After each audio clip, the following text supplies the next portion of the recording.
The hall was already full when Dorian Vask arrived, and no one spoke when he walked through the doors. They never did. He moved through the crowd the way a cold wind moves through a room, not loudly, not slowly, but in a way that made people step aside without quite knowing they had done it. His counsel followed 3 steps behind him as they always did, not beside him, never beside him. Beside him was a position that came with a cost, and most men in his court had done the quiet math on that cost and decided the 3 steps were fine. The ivory rotunda smelled the same as it always did on auction nights.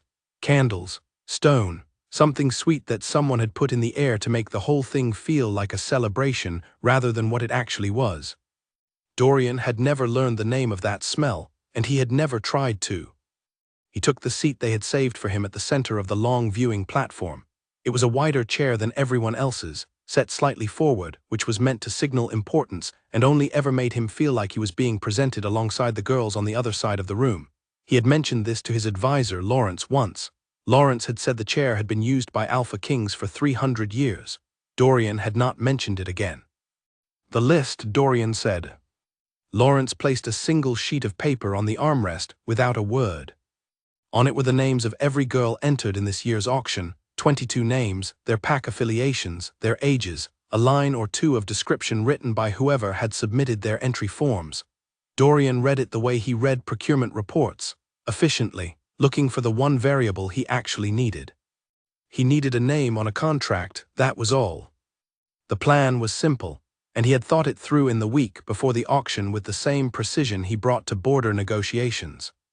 He would select a girl who had been brought here against her will, or at least without strong preference, someone who would accept the bond without complication, fulfill the diplomatic appearance of a mated king, and live comfortably in the east wing of the palace while he got on with running a kingdom that was fraying at several important seams. He would choose someone quiet, someone who would not attempt to become a presence in his court. Someone who would not expect things from him that he no longer had any ability to give. He would not be choosing anyone beautiful. That was a complication he did not need, and he had been careful enough in his adult life to know that beauty in a palace was a political variable, not a personal one. He set the list down. Across the room on the long raised platform opposite the viewing seats, the girls had begun to file in. They walked in pairs, dressed in the white and silver that the auction tradition required. Some of them had made adjustments, a ribbon here, a particular style of braiding there, small acts of self-expression within a system that did not technically allow it. Some of them had their chins up. Some of them were looking at the floor. All of them were scared. Dorian could feel that from where he sat. It was not a difficult thing to feel in a room like this. Fear had a particular texture, and a room with 22 young women being assessed by 30-odd alpha males had it in concentration. He looked at his list again. Name number 17, entered by proxy, no family in attendance, veil worn by special dispensation. He had noticed the special dispensation notation when he first read the list. It was unusual. The full veil option existed in the old code, but it had not been exercised in decades. The note beside her entry was shorter than the others. No description, no family lineage. An age, 23, and a pack affiliation that traced to a small northern territory he had visited once years ago and barely remembered. He folded the paper in half and put it in his jacket pocket. Lawrence leaned slightly toward him. The proceedings begin in 4 minutes, sir. I know. The Rask delegation is seated to your left. Lord Aldrich has been watching you since you arrived. I know that too. He's going to want to discuss after, Dorian said. Lawrence straightened. 4 minutes. Dorian used them to look at nothing in particular. He was good at that. He had developed it over years as a survival skill, the ability to be completely present in a room while appearing to be somewhere else entirely. It unnerved people. He had never decided whether that was useful or not. The auction master took his place at the front of the hall. He was a small, round man named Gilbert who had been running this ceremony for 19 years, and who took the whole thing extremely seriously in the way that only people who run ceremonies they did not create can. He wore a formal sash. He had clearly rehearsed. Lords and honored guests, Gilbert began, we gather in this hall as our forebears gathered before us, to observe the sacred tradition of the mating bond, freely offered, freely received in the sight of. Dorian stopped listening. He watched the girls instead. He did it methodically, not cruelly, the way you might study a room to understand its exits. He was not looking for beauty, he was looking for composure. Composure under pressure was the only quality that mattered in a person who was going to live in his palace, because his palace was a place where the pressure never fully left. You could feel it in the walls. He had lived there his whole life and never stopped feeling it. Most of the girls were trying to be chosen. That was natural, and he did not judge them for it. Some of them had been told their whole lives that this was the best outcome available to them, being selected by a powerful alpha, being taken into a strong pack, having their future secured by someone else's decision.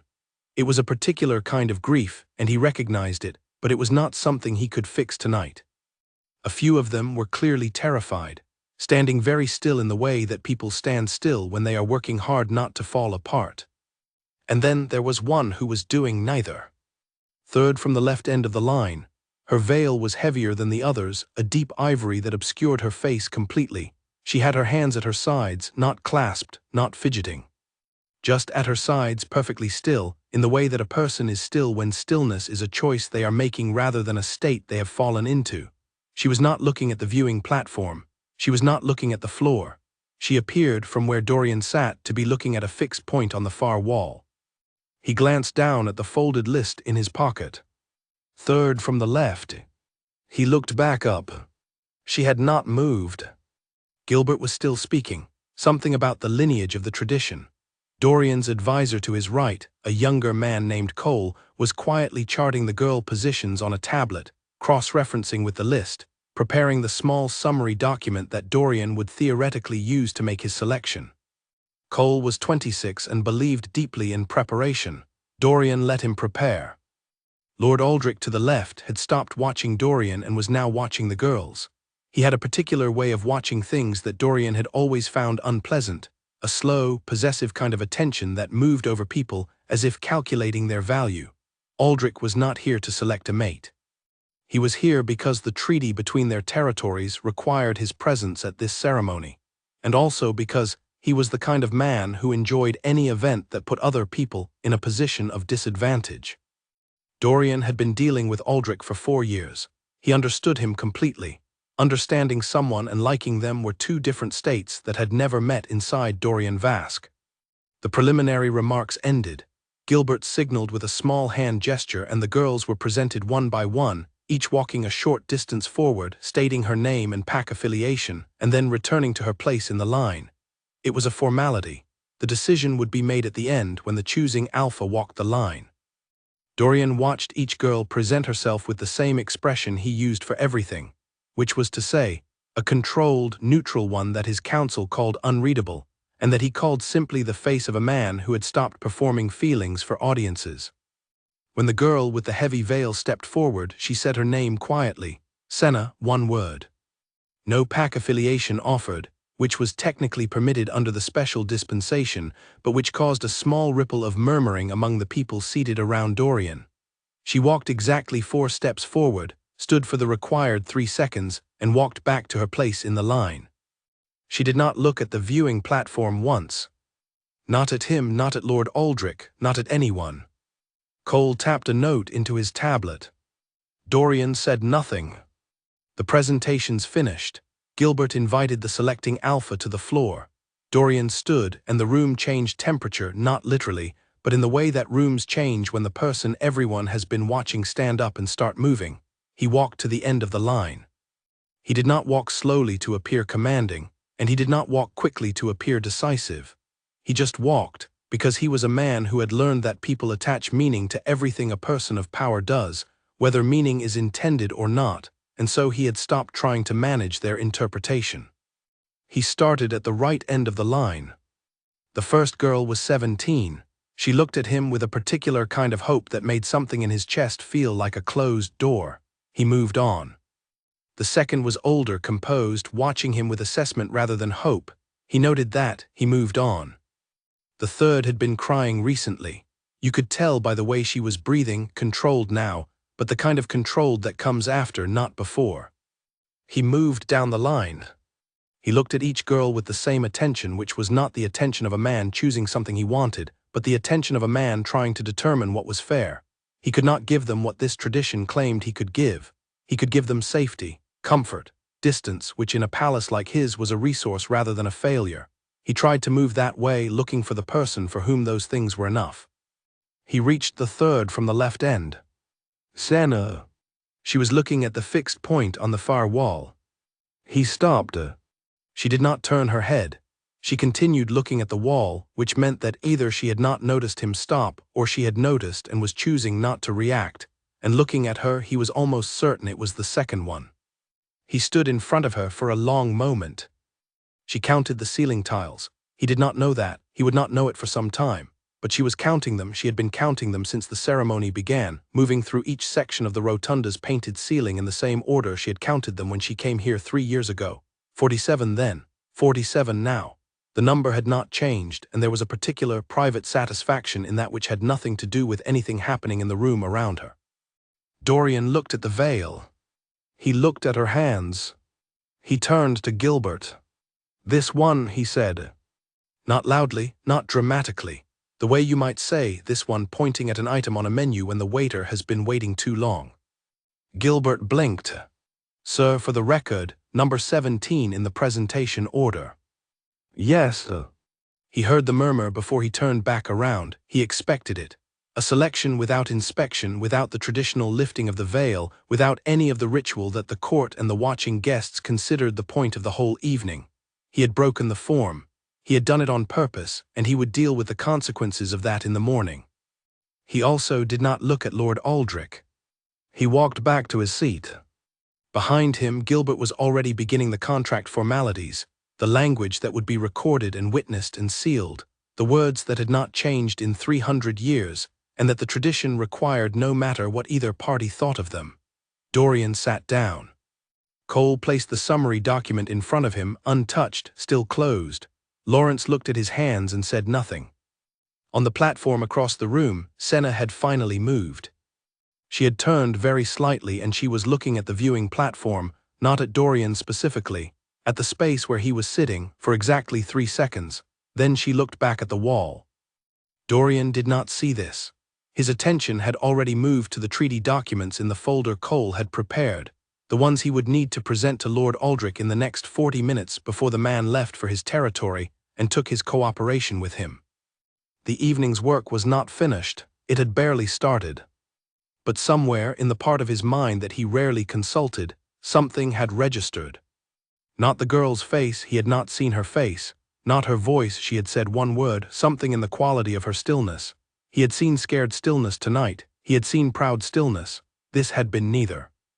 It had been the stillness of someone who had already decided what came next. He opened the treaty folder.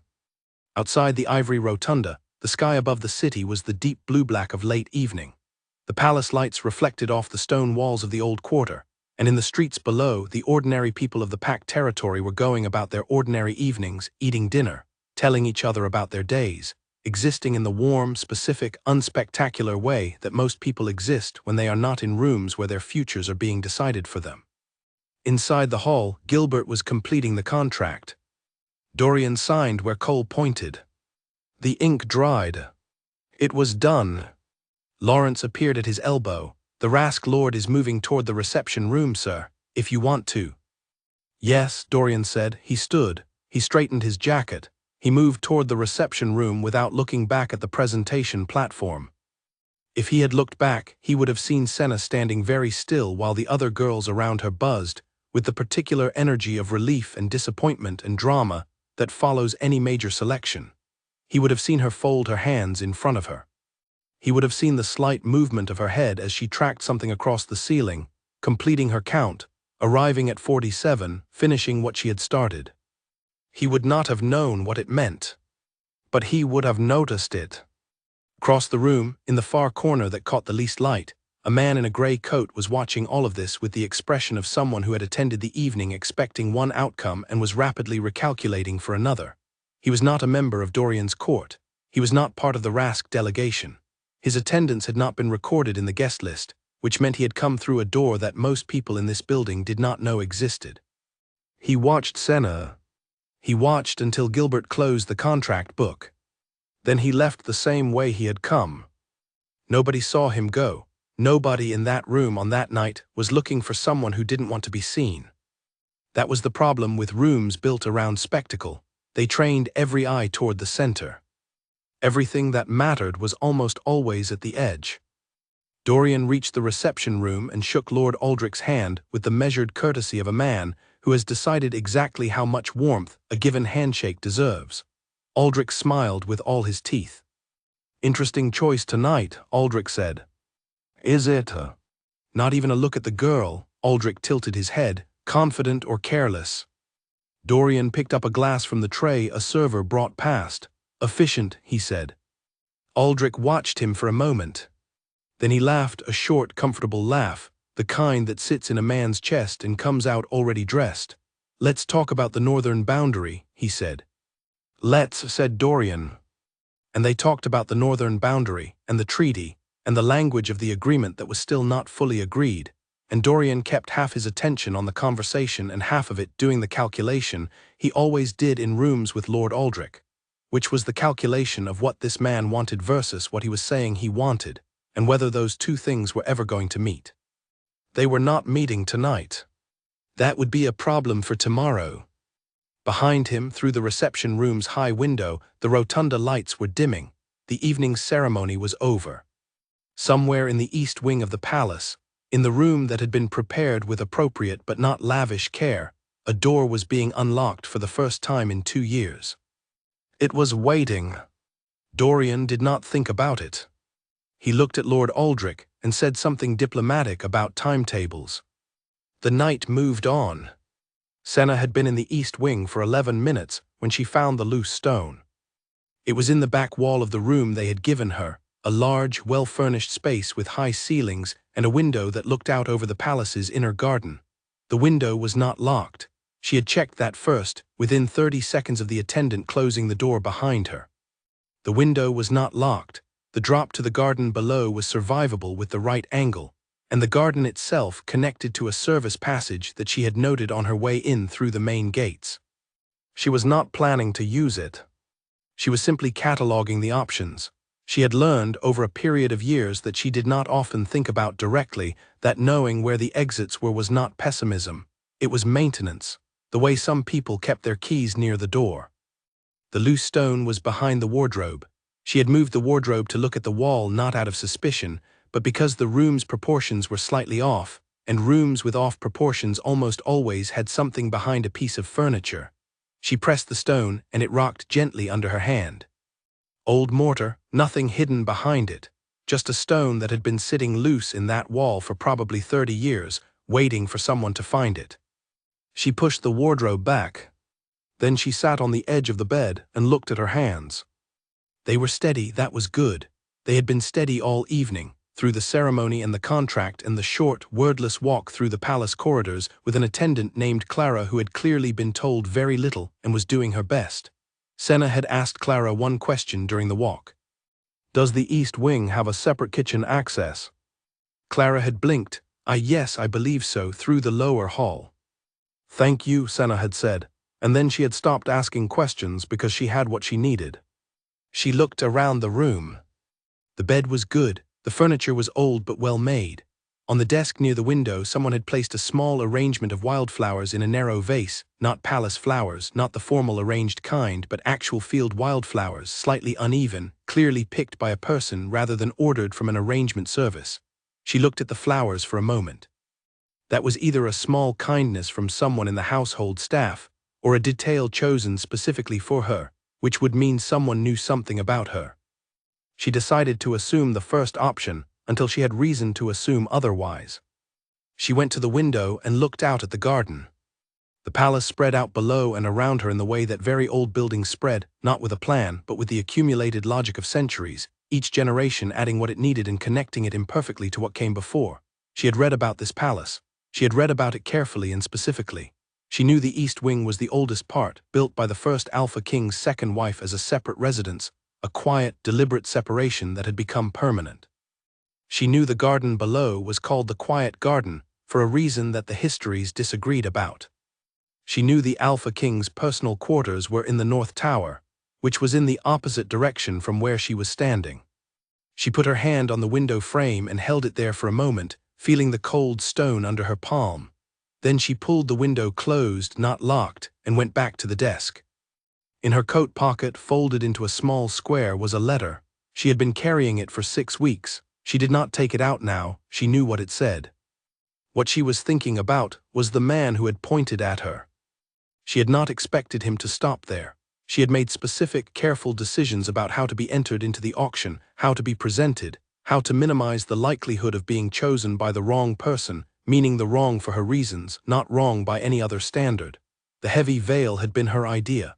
The single-name presentation had been her idea. The particular way she had stood in the line, not performing either hope or distress, had been calculated to read as unmemorable. She had expected to be passed over.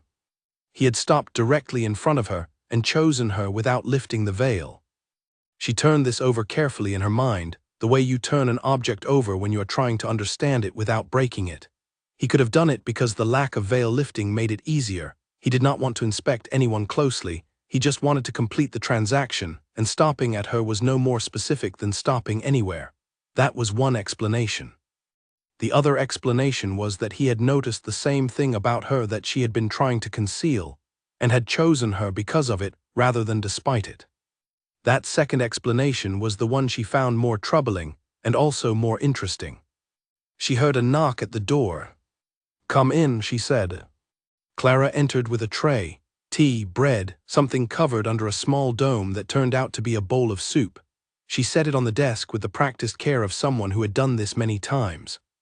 "The Alpha King sends his regards," Clara said, which was clearly a scripted line and not a personal sentiment.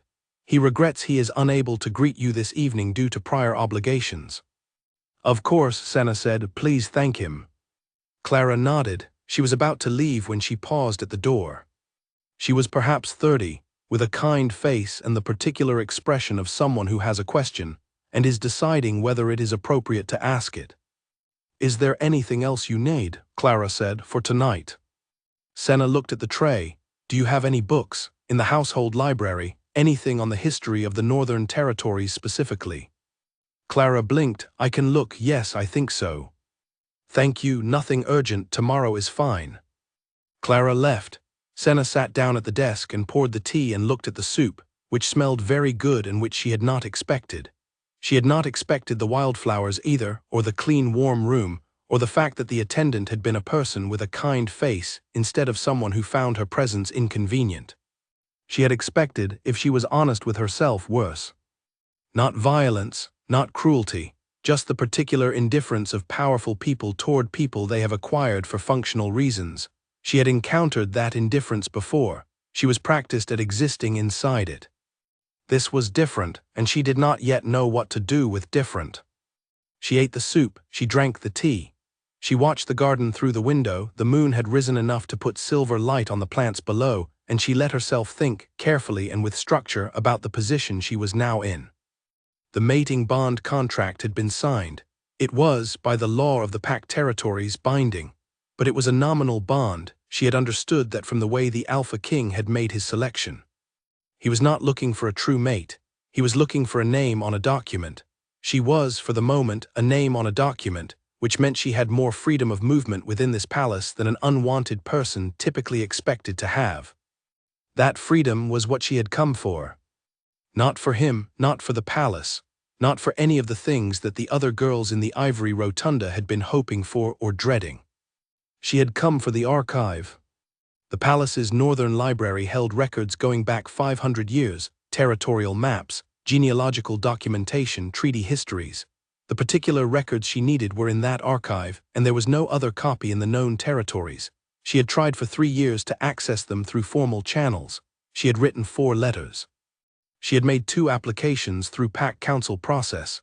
Every avenue had been closed politely, with language that meant no without quite saying it. The auction had been the last available door. She folded her hands on the desk and looked at the vase of wild flowers. They were speedwell mostly, a few yarrow stems mixed in. Someone had gone to the effort of choosing flowers that actually grew wild in the Northern Territory where her entry papers said she was from, which meant someone had read her entry papers carefully. She picked up one of the speedwell stems and held it. There was a knock at the door again, not Clara this time, a different knock. Heavier, more deliberate. "Yes," she said. The door opened. It was not the Alpha King. It was a man she recognized from the ceremony, the tall, lean advisor who had sat to Dorian's right. He had dark hair and the posture of someone who spent a lot of time writing things down. He was holding a folder. "Miss Senna," he said, "I'm Cole. I assist the Alpha King with administrative matters. I apologize for the late hour. I have a few documents for you to review, procedural things, nothing alarming. A record of your rights within the household, the terms of the bond contract in full, and a note regarding tomorrow's schedule." "Please come in," she said. He sat down in the chair across from her desk. He did it without asking, which she noted, though it was not necessarily rude. He was already flipping open the folder. "The Alpha King's bond contract is relatively light in its terms," Cole said, with the brisk professionalism of someone covering a topic they cover frequently. "You'll have full access to the palace grounds, the public receiving rooms, and the general library during daylight hours. Meals are taken when and where you prefer, with the household kitchen available to you through Clara. There are no obligations on your time at present, no formal appearances, no council attendance required, unless the Alpha King specifically requests it." "And what of the Northern Library?" she said. Cole looked up from the folder. "The archive collection," she said. "I was hoping to do some research." Cole's expression did not change much. He was good at his face. "The Northern Archive is a restricted collection. Access requires a request submitted in writing, reviewed by the head archivist, approved by the Alpha King's office," she said. "I know the process. I've done it before. What's the typical review time?" Cole closed the folder. He looked at her for a moment with the expression of a man revising his initial model of a situation. 4 to 6 weeks, in most cases. "I'll submit the request in the morning," she said. He nodded slowly. He looked at the speedwell stem she was still holding and then looked away from it with studied neutrality. "Is there anything else you need tonight?" "No," she said. "Thank you, Cole." He stood. At the door he paused in the same way Clara had. "The wildflowers," he said, with a slight incline of his head toward the vase. "The Alpha King chose them himself. He noticed the Northern Territory notation in your file and thought you might. He wasn't sure of the protocol. He thought it might be a small courtesy." Senna looked at the flowers. "Please thank him," she said. Cole left. Senna sat with that information for a moment. The Alpha King had read her file. He had noticed the territory. He had gone to the specific effort of choosing something that connected to it. He had done all of that and chosen her without looking at her face. She set the speedwell stem back in the vase. That changed something. She was not sure what yet. In the North Tower, Dorian Vask was still awake. The conversation with Lord Aldrich had run 2 hours and produced no resolution, which was to say it had produced exactly the result Dorian had expected. Because Aldrich was a man who did not resolve things, he compressed them. He pressed and pressed on a point until the other person either gave in or broke, and when Dorian did neither, Aldrich had smiled his comfortable smile and said they would continue the conversation next week. Next week meant the problem was still alive. Dorian sat at his desk with the treaty documents spread in front of him and a cup of cold tea to his left that he had not drunk. Lawrence had gone home 2 hours ago. Cole had gone to the East Wing to handle the procedural documents and had returned looking slightly distracted, which was unusual for Cole. "How is she settled?" Dorian had asked. Cole had said, "Fine." She asked about the Northern Library. Dorian had looked at him. "The restricted archive," Cole said. "She said she'd submit a request in the morning." Dorian had turned back to his documents, process it at normal speed. He had not said what he was thinking, which was that a girl who entered an auction by proxy, wore a full veil, said one word at presentation, and then asked about the restricted archive on her first night in the palace was either someone with a very specific purpose or someone with a very specific problem, and in his experience those two things were usually the same thing. He pulled the treaty document toward him. He would think about it more clearly in the morning. Across the palace in the East Wing, Senna was making a list. Not a list of escape routes, not a list of problems, a list of what she knew, what she needed to know, and what the distance between those two things would cost her. She wrote in small, very neat handwriting. She wrote for an hour. Then she folded the paper and put it in her coat pocket, next to the letter she had been carrying for 6 weeks. She went to the window one more time. The garden was quiet, the moon was high. Somewhere below she could hear the faint sound of water, a fountain somewhere in the palace grounds, still running at this late hour. 47 ceiling tiles. She had not checked this room yet. She looked up. The ceiling was painted too, a plain plaster that caught the moonlight and turned it pale gold. No tiles, just ceiling. She almost smiled. She turned off the lamp and got into bed. She lay on her back in the dark and listened to the palace breathe around her, the settling of old stone, the distant movement of air through high corridors, the occasional far-off sound of a door. Every building had its own sounds. This one was low and deep and old, like the sound of something that had been patient for a very long time. She could be patient too. She had been patient for 3 years. A little longer would not break her. She closed her eyes and did not think about the man who had stopped in front of her and said 2 words that had changed the next portion of her life. She thought instead about the archive, about the specific shelf, the 3rd floor, northeastern corner, where the pre-treaty territorial maps were stored, about what those maps would tell her, about what she was going to do with what they told her. She was asleep within minutes. The palace kept its sounds around her like a frame. Outside in the city, the night was fully dark. In a room above a chandler's shop 3 streets from the palace's eastern gate, the man in the gray coat from the ivory rotunda sat at a table with 2 other men. On the table between them was a document that none of them had written and all of them had been paid to care about. One of the men said, "She got in." The man in the gray coat said, "Yes." "Does she know we're watching?" The man in the gray coat thought about the girl who had stood perfectly still through a 2-hour ceremony while the people around her unraveled, the girl who had not looked at the viewing platform once. "No," he said. He picked up the document from the table and folded it. He was not certain he was right. The morning after the auction, Dorian received 3 letters and a verbal report, in that order, before he had finished his first cup of coffee. The first letter was from the Pack Council's record office, formally noting the bond contract and requesting confirmation of the traditional 3-day introduction period, the window in the old code during which the selecting alpha was expected to formally present his chosen mate to the court. Dorian read this with the attention he gave all administrative communications, which was complete but brief. He wrote 1 line in reply, confirmed, and handed it to Lawrence. The second letter was from Lord Aldrich. It was short, 4 lines. It said that Aldrich had reconsidered the northern boundary language overnight and had some new thoughts that he believed would be productive. It requested a meeting at Dorian's earliest convenience. Dorian read it twice.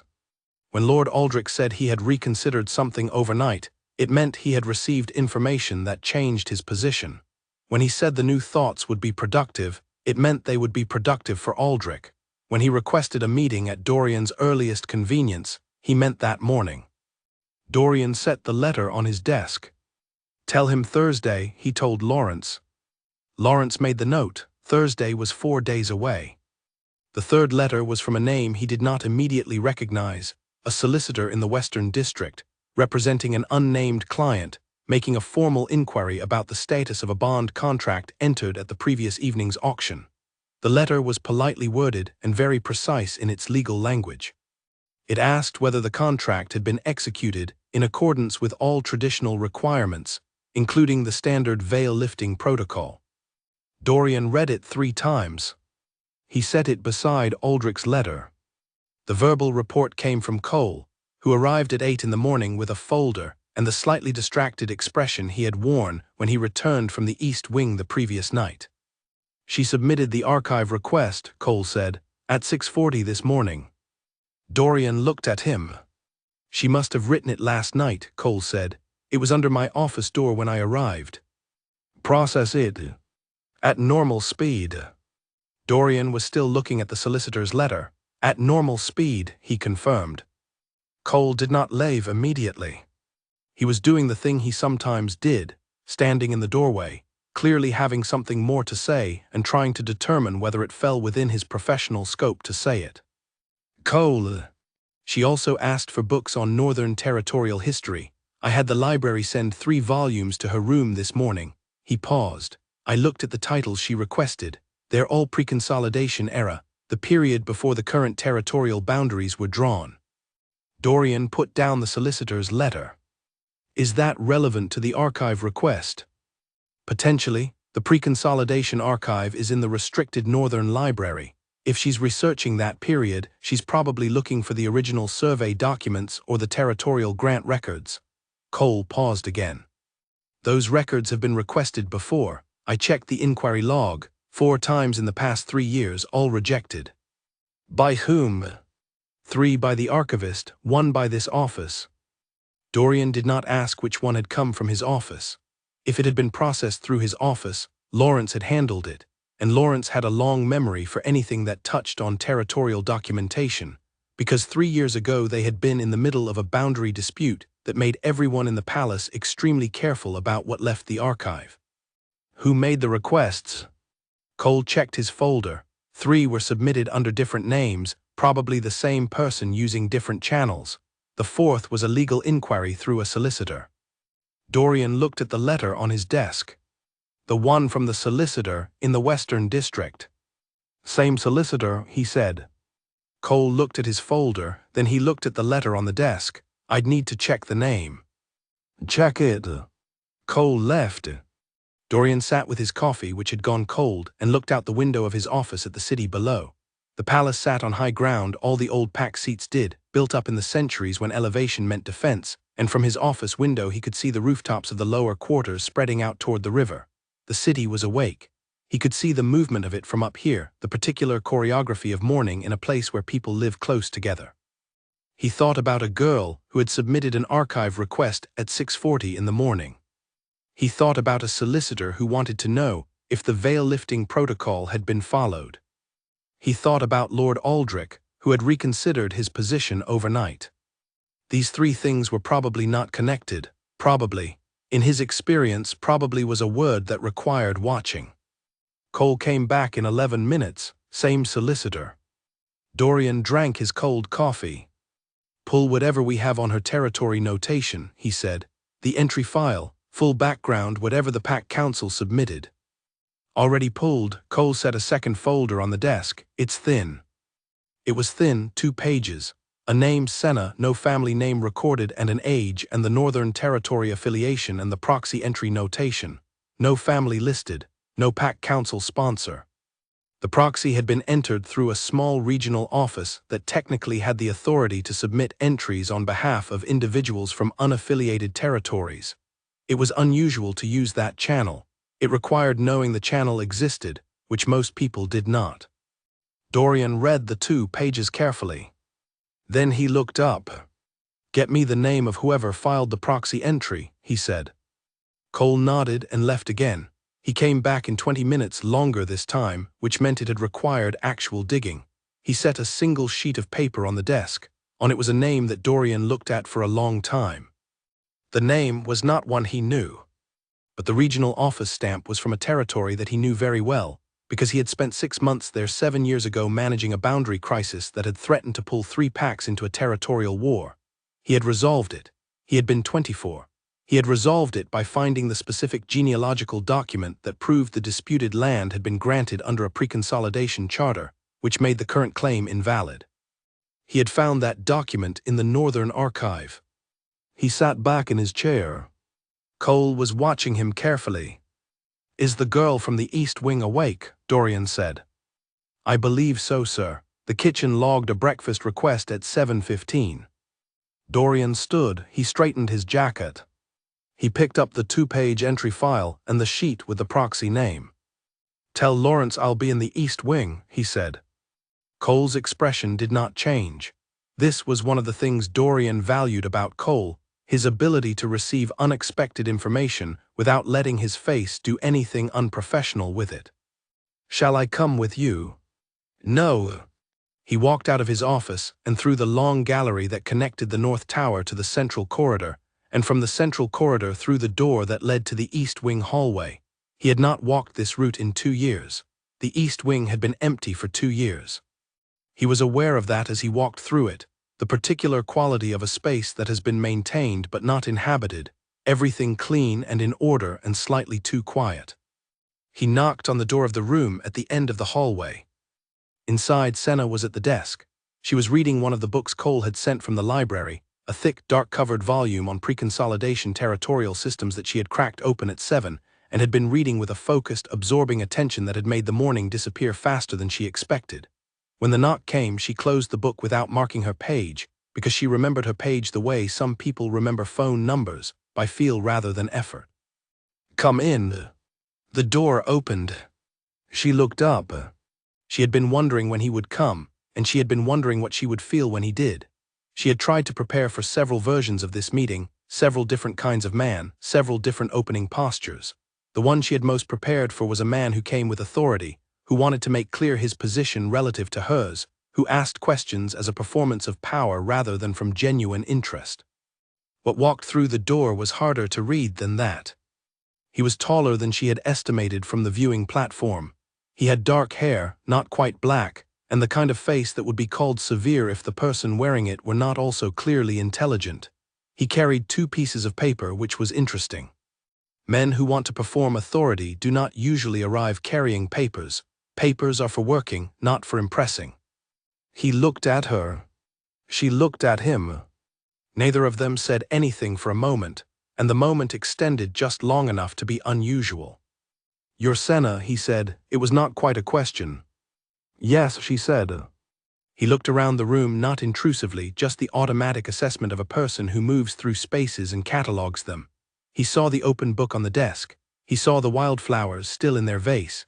He saw the window, which she had opened 6 inches to let in the morning air. He saw the wardrobe, which was slightly off its mark from the wall.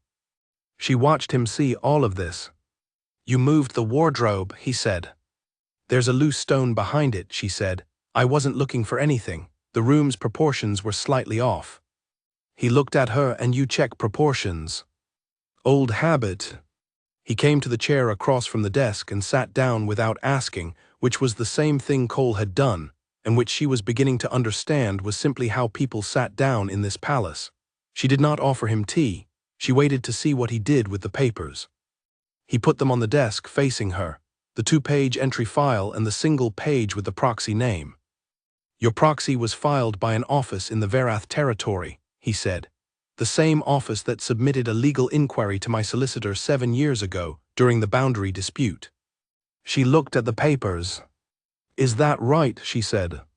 Not a question, exactly not a question. A sound that occupied the space where a question would be without being one. "The person who filed your proxy," he said, "is not in the current registry. The name doesn't connect to any living person in the territory records." She looked at him now. "What does that mean to you?" he said. "It means the proxy was filed by someone careful," she said. He sat back in the chair. He looked at her with an expression that was not cold and was not warm and was not anything she had a quick name for. It was the expression of someone thinking about what they are actually looking at. "You came for the archive," he said. She considered this for 1 second, then she said yes. "Not for the bond." "No." He looked at the closed book on her desk. He looked at the window, the 6-inch gap of morning air. He looked at the wardrobe that was slightly off its mark. Then he did something she had not predicted for any version of this conversation. He sat forward, put both his forearms on the desk, and looked at her with a directness that was almost startling in its absence of performance. "What are you looking for?" he said. Not accusatory, not threatening, the question of a person who wants an actual answer. She thought about the letter in her coat pocket, the one she had been carrying for 6 weeks. She thought about 3 years of closed doors and polite rejections. She thought about the man in the gray coat who had been standing in the far corner of the ivory rotunda last night and whom she had noticed but said nothing about. Territorial grant records, she said, specifically from the pre-consolidation period, the original boundary survey for the northern quarter, the section that runs from the Verath River to the old stone markers. His expression did not change. But something in the room did. She felt it the way you feel a pressure change before a storm. He knew that territory. She had suspected it from the research she had done before she ever set foot in the ivory rotunda, but suspicion was different from confirmation, and what moved across his face in that moment was confirmation.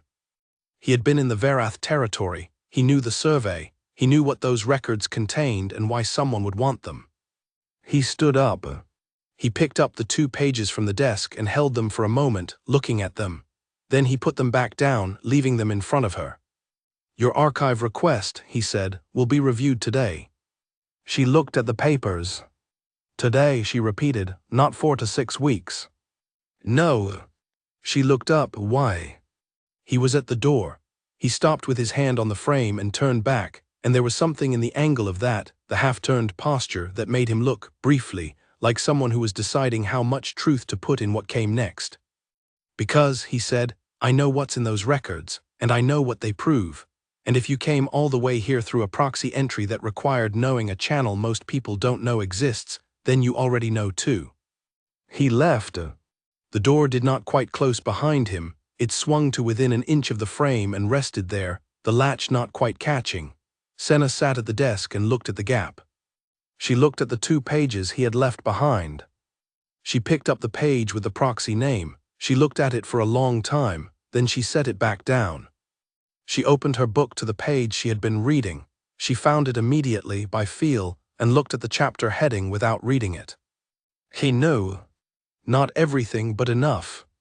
And he had walked into her room with the papers instead of with guards, and he had asked her a direct question instead of making a statement, and he had left the documents on her desk instead of taking them with him.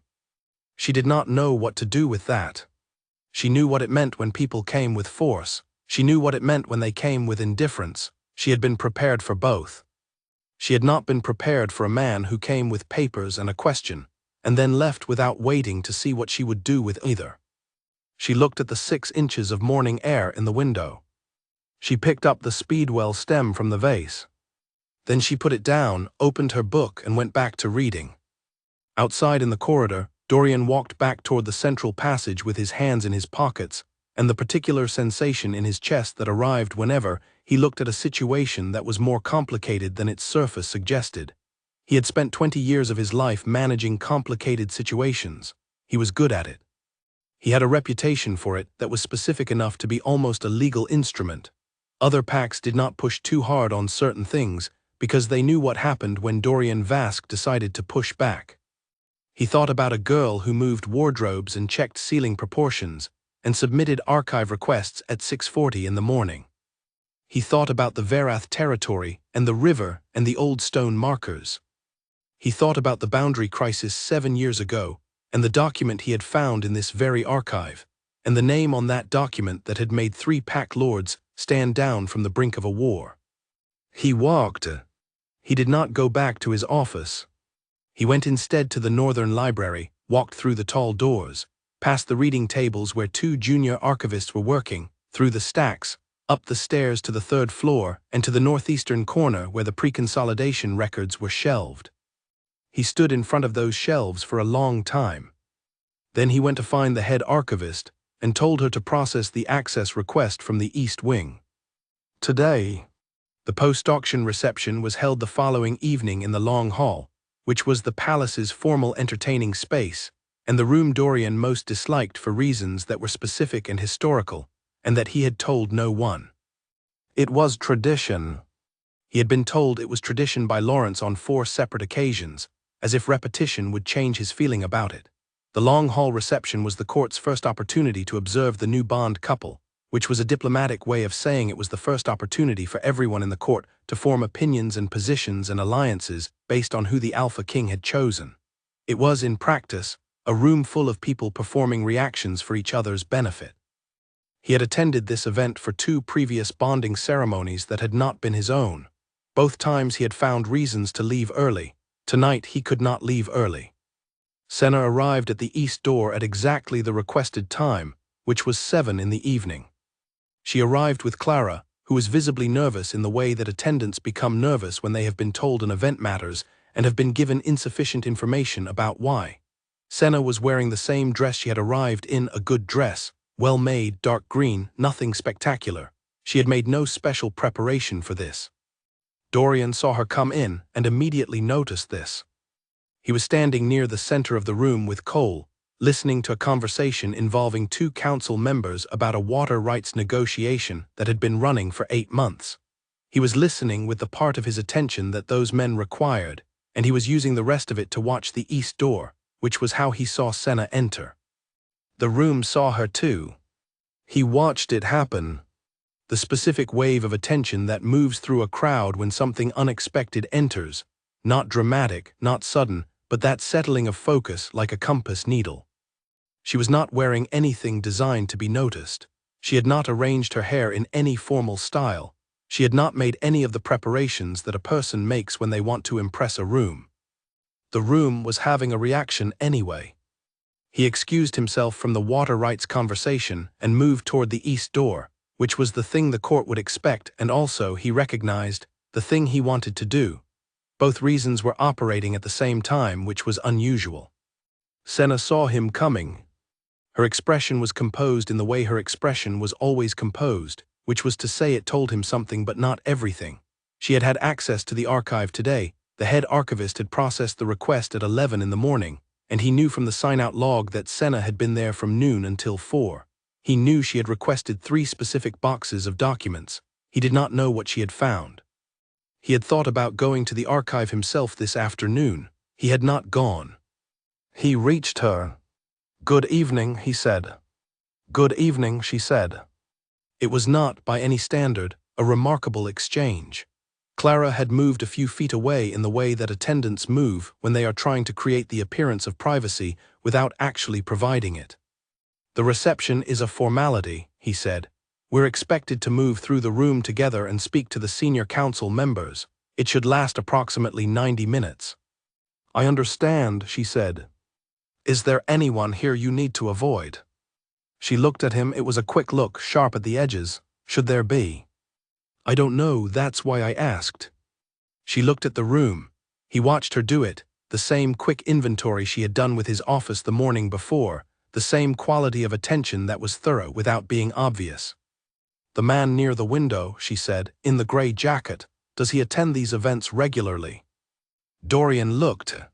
The man near the window was Lord Aldrich's secretary, a thin, careful man named Pratt who attended every court event and took notes that he then carried back to his employer. He had been at the long hall reception at the last 3 events Dorian could remember. "He works for Aldrich," Dorian said. "Why?" Senna's expression didn't move. No particular reason. She had a reason. He was certain she had a reason. He filed this for later. They moved into the room together, and the court arranged itself around them in the way courts do, maintaining the appearance of ordinary mingling while ensuring that everyone who needed a clear line of sight had one. Dorian had grown up in this room. He knew every angle of it. He knew where the acoustics pooled and where they scattered, which meant he knew where you could have a private conversation, and where everything you said would be audible to 6 people who appeared to be looking elsewhere. He noticed that Senna knew this too. She spoke quietly when she spoke, and she positioned herself at angles that did not carry. She was not loud, not performative, not seeking attention in any direction. When the senior council member Edgar approached, a man who had been on the Pack Council for 22 years and who had a particular way of testing new people with questions that sounded casual but weren't, she answered him with exactly the level of information his question required and not one detail more. Edgar walked away looking thoughtful. Cole materialized at Dorian's shoulder. "She's good with rooms," he said quietly. Dorian didn't respond. Edgar tried the Verath angle, Cole continued. He mentioned the Northern Territories in a general way, testing whether she'd connect it to herself. She didn't respond to it at all. He noticed he's not sure what to make of it. A pause. "Neither am I for what it's worth." "It's worth something," Dorian said. The room continued. He moved through it with her and found, after the first 30 minutes, that the expected awkwardness of moving through a room with a person he had known for fewer than 2 days had not fully materialized. She was not awkward. She was, if anything, too composed for awkwardness. She moved through the social requirements with a precision that was slightly uncanny, the way a person moves through a room when they have memorized the layout in advance. He wondered if she had memorized the layout in advance. He decided she probably had. At the 70-minute mark, they reached the far end of the hall near the raised dais, and tradition required what happened next. The old pack law specified it clearly. The selecting alpha formally presented his chosen mate to the court, which involved lifting the veil. Since Senna's veil had not been lifted at the auction, he had broken protocol knowingly. Tonight fulfilled that requirement publicly. Gilbert had approached him earlier in the evening to confirm that the presentation would happen. He had confirmed it. Now he was here and she was beside him, and the room had oriented itself toward them with the particular focused stillness of a crowd that knows something is coming. He turned to her. She was looking at the room, at the assembled council members, at the waiting court, at Pratt near the window who had put away his notepad, and was now watching with the unmediated attention of a man who has been waiting for something specific. She turned to him. Their eyes met. He said quietly below the room's attention, "You can do it yourself if you prefer." She looked at him for a moment. Then she reached up, the same gesture she had made at the auction, the same motion he had seen from the platform, and lifted the veil herself. He had thought he was prepared for this. He had told himself in the 10 minutes before her arrival that whatever he saw under the veil would be managed the same way he managed every unexpected variable. Information, nothing more. He would look, he would process, he would proceed. He looked. He processed nothing. What happened instead was that the mechanism he used for those 2 steps simply paused. For a length of time that was not long in any objective sense, but that was long enough for Cole, standing 12 feet away, to notice it, and for Lawrence, standing 20 feet away, to notice it, and for several council members positioned around the room to notice the exact quality of the Alpha King's 11 seconds of stillness. They would later compare notes. She was looking at him with the same composed, unperformative expression she used for everything. She was not trying to see what he was doing. She was simply there, present, waiting, with the specific steadiness of someone who has been looked at before and has learned that looking back directly is the most honest available response. The room was very quiet. He found his voice first. "Senna," he said, because tradition required a name spoken aloud. It was the full extent of what the ceremony required. He had said her name, the court had witnessed, it was done. The room received this. There was a brief, collective moment, the kind that passes through a crowd when the thing they expected to be ordinary turns out to be something else, and then the polite, calibrated response of people who are very good at recovering from surprise. He heard someone near the back say something quietly. He didn't catch the words. He looked at Senna. She was looking at the room again, doing the inventory she always did, and he watched her gaze move to Pratt near the window. He watched her clock Pratt's reaction. The man had gone very still, and the notepad was now back in his hand, and he was writing. "He's going to report to Aldrich," she said, quiet below the room's noise. "Yes," Dorian said. "Is that a problem?" He thought about the solicitor's letter, the one asking about veil-lifting protocol, the one that came from the same office that had filed her proxy entry. "Potentially," he said. She nodded once. She put the veil back in place, which was within her rights now that the formal presentation was complete. She did it with a smooth, practiced motion that suggested she had thought about when to use it and when not to. "The archive," she said quietly. "The records I need, there are some that are missing." He kept his expression neutral. "Missing how?" "Removed. The third box, the one containing the original survey documentation, the interior pages, the ones with the signature blocks, have been taken out. Sometime in the past 3 years, based on the condition of the file bindings." 3 years? He looked at the room, at the people performing their reactions at each other, at Pratt writing in his notebook. "When did you realize they were missing?" he said. "While I was reading," she said. "About 2 hours in. I didn't want to say anything to the archivist without knowing who knew and who didn't." He looked at her. "Smart," he said.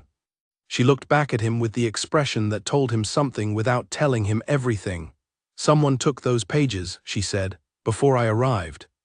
Before anyone could have known I was coming, which means they were taken for a different reason, and someone knew what they contained."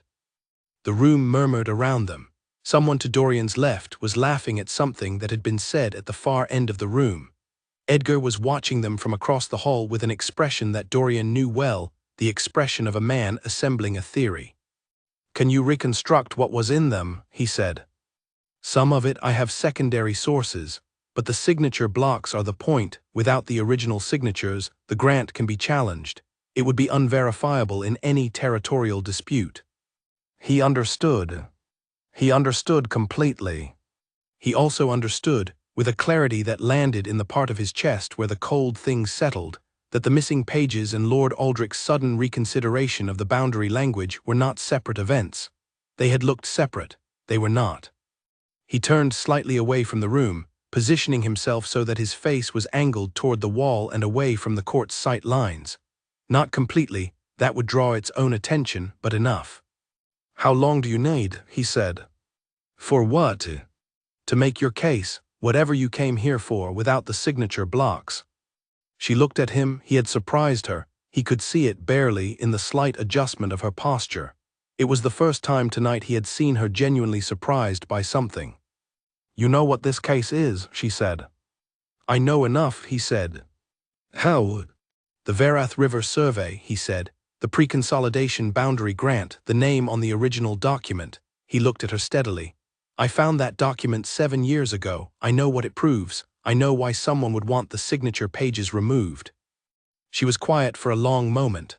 Around them the room continued, the polite, calibrated performance of a court reception moving through its paces. 6 weeks, she said. "Maybe less if I can access the secondary documentation in the third-floor east wing stacks." "You'll have access." She nodded. She was looking at Pratt again. Pratt had stopped writing and was now watching them, trying to read a conversation he could not hear. "The man who filed my proxy," she said, "is not in the current registry. You told me that this morning." "Yes." "He's not in the registry because he's been careful not to be findable," she said. "For 3 years he's been careful, and he's still careful, which means he's still worried." A pause. "He's going to try something else, something faster than the archive." Dorian looked at her. "Yes," he said, "he is." She did not ask him how he was so certain. She seemed to already understand that the certainty was there, and that it was based on the same math she had been doing. "I would like to know," she said, "who removed those pages." "So would I," he said. It was a different kind of alliance than the evening was supposed to produce. The court around them was watching two people standing together and drawing conclusions about what they saw, which was a formally bonded couple at their public presentation. The court was wrong about what it was seeing, and they were also, in ways none of them had yet accounted for, watching the beginning of something they should probably have been more concerned about. Dorian excused himself 20 minutes later and found Lawrence in the corridor outside the long hall. "Get me the archive access log," he said. "Every person who entered the third-floor northeastern section for the past 4 years." Lawrence looked at him. "Tonight." "Tomorrow morning is fine." Lawrence wrote the note. Dorian went back into the long hall. Senna was speaking to a woman across the room, one of the younger council members, relatively recently appointed, who had a reputation for curiosity and a much better memory than most people gave her credit for. He watched them for a moment. Senna was listening more than she was speaking. The council member was animated. She was good at that too, listening in a way that made people talk. He moved toward the far end of the hall and stood near the window where Pratt had been standing. Pratt had left. He had left sometime in the past 10 minutes, quietly, without completing the standard social departure that protocol required. Dorian looked at the spot where the man had been. He thought about Lord Aldrich's letter, the one about reconsidering the boundary language. He thought about the missing pages. He thought about a girl who had come to this palace through a side door that most people did not know existed, carrying a purpose that she had told no one, and who had found in 11 hours what no one was supposed to find for another 50 years. He picked up a glass from a passing tray. He did not drink it. He held it and thought about the Varath River, which he had stood beside once, in the early morning, 24 years old, and not yet sure he was going to survive the next 48 hours of a territorial crisis, looking at the old stone markers in the distance and trying to calculate what they meant. He had calculated correctly. He needed to calculate correctly again. The reception ended at 9, the court filtered out. Cole collected the summary notes. Clara appeared to escort Senna back to the east wing. Lawrence handed Dorian a folder of morning correspondence. Dorian walked the long hall alone after everyone had left. He walked its length twice, the way he always did when something in it had unsettled him. The room smelled of candles and people, and the particular dry warmth of a hall that has been full of bodies. He stopped near the east door. He looked at the spot where she had been standing when she lifted the veil. 11 seconds. He had not lost 11 seconds like that in a very long time. He turned off the last of the lights and went up to the North Tower, where his office was waiting and the morning's work was already accumulating. The archive access log arrived on Dorian's desk at 7:15 the next morning, and it was wrong. Not falsified, or rather not obviously falsified, but wrong in the way that records are wrong when someone has removed entries rather than altered them. The log for the third-floor northeastern section ran from 5 years ago to the present, and there were 3 gaps in the entry dates, not long gaps, not dramatic ones, just 2-day windows where the page moved from one date to the next without the standard incrementing entry numbers. Someone had removed entries, and they had done it carefully, but they had not adjusted the entry numbers on either side of the removal, which meant they were careful but not thorough. Dorian noted this without expression. Lawrence was at the credenza, pouring coffee. Cole was standing near the door with a second folder. "The entry numbers don't match," Dorian said. "No," said Cole, "I noticed that too." "How many entries are missing?" "Based on the numbering gap, at least 12, spread across the 3 gaps. The most recent gap is 14 months ago. 14 months ago was the month after Aldrich had submitted his first formal request for a renegotiation of the northern boundary language. Dorian did not say this aloud. He thought it, clearly and completely, and then moved past it. "Cross-reference the days adjacent to the gaps against the palace entry records," he said. "Guest logs, visiting party records, staff schedules." "Already done," Cole said, and set the second folder on the desk. Dorian opened it. 4 names had flagged in the adjacent days. 3 of them were regular court visitors, a territorial lord from the west, a council advisor who came monthly, and a legal record officer from the central registry who visited every quarter.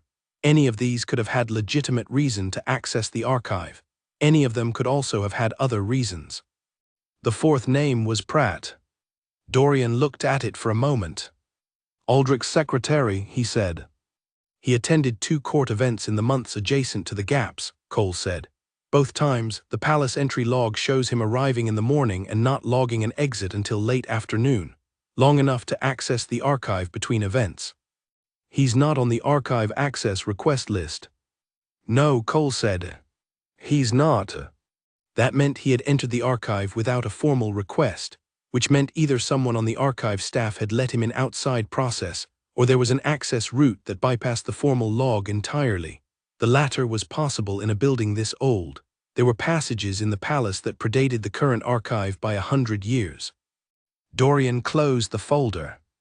He thought about Senna, who had been in the archive for 4 hours yesterday, and had found the gaps in the documentation with the precision of someone who knew what should be there, and therefore could identify immediately when it wasn't. He thought about the letter in his solicitor's hands, the one asking about veil-lifting protocol, filed through the same office that had entered her proxy. He picked up his coffee. "I need to speak to the head archivist," he said, privately. "She's here at 9, Lawrence said. "Good." Cole said, "There's also the Thursday meeting with Lord Aldrich that's been scheduled." "I know." He sent a follow-up note this morning requesting we add the boundary documentation review to the agenda. "Which specific documentation?" "The pre-consolidation survey records." He cited their relevance to the current boundary language discussion. Dorian set down his cup. Aldrich had asked to review the specific records that had already had their signature pages removed, which meant either Aldrich was demonstrating that the records were incomplete and therefore not valid for the boundary discussion, or he was making sure that if Dorian had become aware of the gap, the request appeared on the formal record as a legitimate inquiry. Either way, Thursday was now a different meeting than it had been 2 days ago. "Confirm Thursday," Dorian said. Cole made the note. Dorian spent the next hour working through the morning's correspondence. At 9, the head archivist arrived. Her name was Helen, a woman of about 60, thin and precise, with the particular authority of someone who has spent decades in a room with important documents and has developed the conviction that she is, in some real sense, their keeper. She was not comfortable. He could see it when she sat down. "The archive access request from the East Wing," he said. Did you notice anything unusual about the third box when you prepared it for yesterday's access? Helen was quiet for a moment. The third box, she said carefully. The pre-consolidation survey records, interior pages. Another pause. She was deciding something. He gave her the room to decide. Yes, she said, I noticed approximately 11 months ago I was going to file a discrepancy report. A pause. I didn't. Why not? She looked at her hands. Because the last person who had accessed those materials before I noticed the gap was a guest of the court, someone with access given by prior approval. I was not certain. I had the authority to document a complaint about someone who had been granted legitimate entry. Who gave the approval? She named one of the 4 flagged names from Cole's list, not Pratt, the legal record officer from the Central Registry. A legitimate cover. Dorian thought Aldrich had used a legal record officer's regular access window to bring Pratt in through the back of a legitimate visit. Professional, clean, and exactly the kind of layered operation that Aldrich preferred, never a direct line from him to the problem. Helen, he said, I need you to prepare a full inventory of what is missing from the third box. Every page, every document, I need it today. She nodded. She was relieved to have somewhere to put the discomfort she had been carrying for 11 months. And this stays between us for now, he said. Of course, she said. When she left, Cole was already at the door. There's one more thing, Cole said, from this morning. Dorian waited. The solicitor who sent the letter, the one asking about the veil-lifting protocol, has filed a second inquiry. This one through the Pack Council's formal records office, not our solicitor. Dorian straightened. It's asking whether a bond contract entered without the standard veil lifting constitutes a complete bond under the old code, Cole said. If the answer is no, if someone can successfully argue the auction procedure was incomplete, then the bond contract is voidable. Dorian was still. He understood immediately. The veil lifting he had bypassed at the auction was traditional but not legally mandatory. He had done it deliberately, and at the time he had considered the legal question and determined that the contract was valid regardless. But legal questions could be argued. The Pack Council's records office would now have to formally answer this inquiry, and that answer would become part of the formal record, and if the answer left any ambiguity at all, that ambiguity could be exploited. If the bond was voided, Senna lost her access to the palace. She lost the archive. Whatever she had come here to do, she would not be able to do it. He pulled the treaty folder toward him. He looked at the boundary documentation inside it. He thought about what would happen if the survey records remained incomplete, if the signature pages were never recovered or reconstructed, and if simultaneously the bond contract that had given Senna archive access was challenged and voided. Everything that the pre-consolidation grant protected would become contested. Aldrich wanted to renegotiate the boundary language because he wanted the territory that the pre-consolidation grant had locked away from his expansion. 3 years of quiet removal, a solicitor filing procedural inquiries, a carefully orchestrated sequence. He had been 2 steps behind. He looked at Cole. Get me the Pack Council's formal records officer, not by letter in person, this afternoon. Yes, sir. And tell Lawrence to review the old code thoroughly. Specifically the section on auction procedure and bond validity. Every version, every historical interpretation. I want to know exactly what the law says and what it doesn't say. Cole left. Dorian sat with the open treaty folder and the particular feeling of a man who has looked at a situation and seen not only what is happening, but what has been happening, and is now calculating how much time he has to change the outcome. He needed to tell Senna. He needed to tell her what was being attempted and why. She deserved to know that her position in this palace had a new threat attached to it, and he needed her to understand the full shape of it if they were going to respond effectively. She was not a passive element in this. She had not been a passive element from the moment she walked through the auction doors. Treating her as one now would be both inaccurate and wasteful. He went to the East Wing at 11. She was not in her room. Clara told him she had gone to the archive at 8.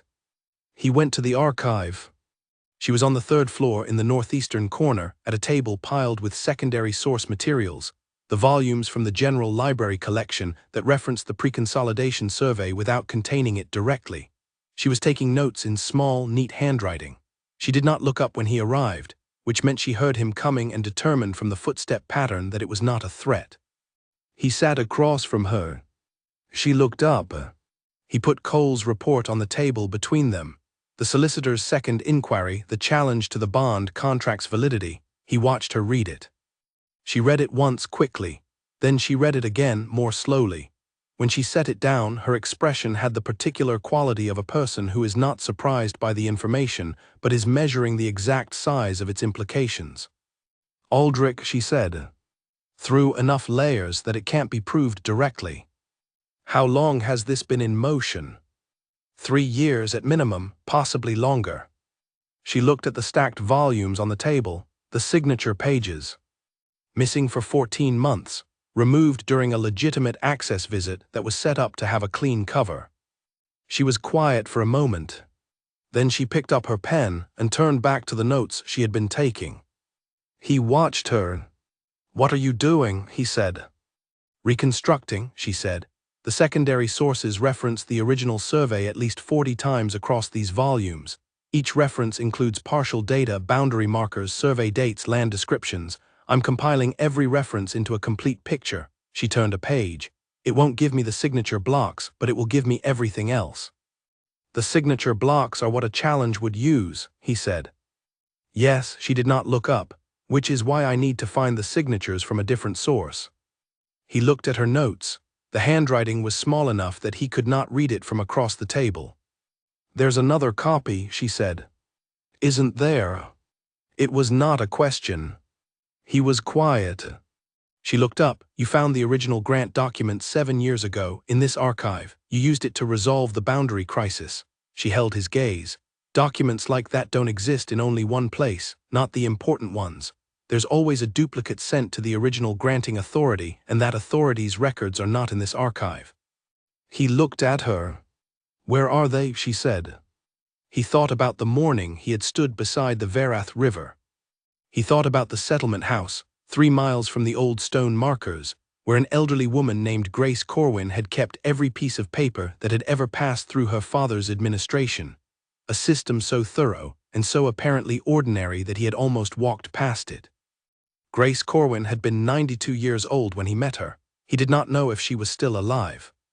"There may be a record with a private keeper," he said carefully. "Someone who inherited the documentation from the original granting authority's estate. I don't know if it still exists." Senna put down her pen. 3 miles east of the second stone marker," she said, "the Corwin house." He looked at her. She looked at him. "I've been doing this for 3 years," she said quietly. "I know about the Corwin house. I tried to access it. The woman there, the granddaughter Grace passed 5 years ago, would not speak to me. I don't have the standing to compel it, and I can't afford to force the issue, because if I push too hard and she destroys the documents out of caution, there's nothing left." He sat back. "But you have standing," she said. "You're the Alpha King. If you request access to a private archive as part of a territorial dispute review, she cannot legally refuse you." This was true. He thought about what this meant. He thought about a journey to the Northern Territory, and what it would communicate to Aldrich if he went, and what it would communicate if he sent someone, and what it would communicate if he did nothing. None of those options was comfortable. "I'll go," he said. She looked at him, slightly sharp, slightly surprised. "You'll go yourself?" "Yes." "Why not send Cole or Lawrence?" "Because," he said, "the granddaughter will be more likely to cooperate if the person who shows up is the same person who knew Grace Corwin. And because if Aldrich is watching, and he is watching, sending a representative signals caution. Going myself signals something else." She thought about this. "It signals you're not worried," she said. "Yes." "Are you?" He held her gaze. "I'm concerned," he said. "I'm not worried." She picked up her pen. "Then go," she said. "I'll keep working here. I should have the secondary reconstruction complete in 4 or 5 days. If you can get the Corwin documentation in the same window." "I'll leave tomorrow morning," he said. She nodded. She looked down at her notes. He stood. He was halfway to the stairs when she said, without looking up, the bond challenge. He stopped. It won't succeed, she said. I've read the old code. Veil lifting is traditional but not mandatory under the third section of the convention. Any archivist or records officer who gives an honest reading will say the contract is valid. He looked at the back of her head. You checked, he said. I checked, she said, when I was deciding whether to enter the auction. I was not going to spend 3 years building toward this moment, and then walk into it without knowing the exact terms of what I was agreeing to. He stood there for a moment. Then he went down the stairs. Behind him, in the northeastern corner of the 3rd floor, Senna turned a page and kept writing. She wrote until the light from the archive windows changed angle and the afternoon began to lean toward evening, and she did not stop until she had gotten everything out of the secondary sources that the secondary sources had to give. It was almost enough. Almost. The rest was 3 miles east of the second stone marker, in a house she had tried and failed to reach 3 years ago. She put down her pen. She looked at the stacked volumes around her. She thought about a man who had said I'll go without hesitating, and who had connected all the dots in a conversation that lasted 20 minutes without once asking her to explain what she had already understood. She gathered her notes, organized them in the order they would be most useful, and went back to the east wing. She needed to be ready when he returned. Lord Aldrich arrived at the palace gates 3 hours after Dorian left for the north. He had not been scheduled, he had not sent notice. He arrived with 4 of his people and a formal request to meet with the acting head of council, which was, in Dorian's absence, Lawrence. Cole saw them arrive from the window of his office and felt something settle into his chest, a specific kind of dread that came not from the arrival itself, but from the timing, which was too precise to be accidental. He went directly to Lawrence. Lawrence was a man who had spent 30 years in palace administration and who expressed concern through the increasing economy of his movements. The more worried he was, the less he moved, until in states of extreme concern he stood very still and spoke in very short sentences. When Cole told him about Aldrich's arrival, Lawrence went to the window, looked at the courtyard below and was still for about 4 seconds. Then he said, "Get the treaty folder." Cole got the treaty folder. They met with Lord Aldrich in the formal receiving room on the ground floor, which was a deliberate choice. The ground floor receiving room was functional and appropriate for unscheduled guests and communicated, in the language of palace spaces, that you have been received but not welcomed. Aldrich did not appear to notice or care. He sat across from Lawrence with the ease of a man who is used to rooms arranging themselves around him, and he opened with the particular question that Cole had been half expecting since the morning. "The Alpha King's absence," Aldrich said. "Is it temporary or has he stepped away from the Thursday meeting?" "The Alpha King will return by Thursday," Lawrence said. "Good," Aldrich said, "good. I wouldn't want to discuss the boundary documentation without him present." He smiled, the smile that came already dressed. "We can reschedule to accommodate him if necessary," Lawrence said. "No need," Aldrich said. "I simply had another matter I hoped to address while I was here, regarding the archive." Lawrence did not move. "I understand there was a recent access granted to the restricted 3rd floor collection," Aldrich said, "to the Alpha King's newly bonded mate." A pause. "I have a standing research inquiry in the pre-consolidation records that I submitted some time ago.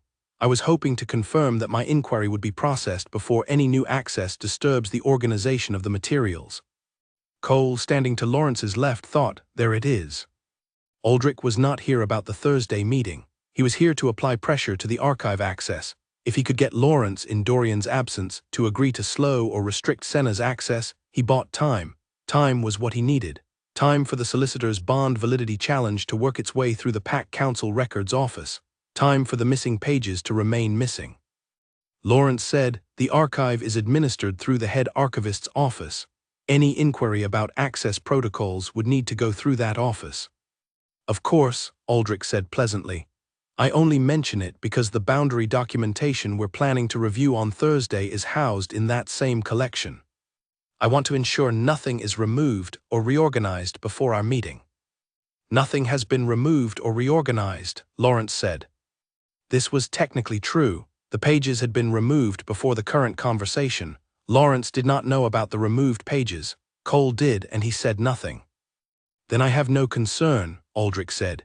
He sat for a moment, and the pleasantness on his face cycled through something else briefly, something that was not pleasant, and that he did not try very hard to conceal from Lawrence, who was old enough to have seen it before and who would not be frightened by it. One other matter, Aldrich said, the girl. Cole kept his face entirely neutral. The girl, Lawrence said. The bonded mate, I understand she's from the Northern Territory. Verath affiliation. Aldrich turned his ring on his finger, a slow circular motion that was a habit Cole had noticed across every meeting. I have certain interests in the Verath territory, historic interests. It would be useful to know her family connections, who sponsored her auction entry, who her people are. That information, Lawrence said, is part of the bond contract's private record. It's not available for external inquiry. Aldrich's ring stopped turning, surely in the spirit of alliance. It's not available, Lawrence said, for any party. The pleasantness came back. Of course, I simply thought, well, no matter, he stood. Tell the Alpha King I look forward to Thursday. He left with his 4 people, and they were out of the gate within the hour. Cole watched from the window until the last of their horses had turned the corner at the bottom of the palace road.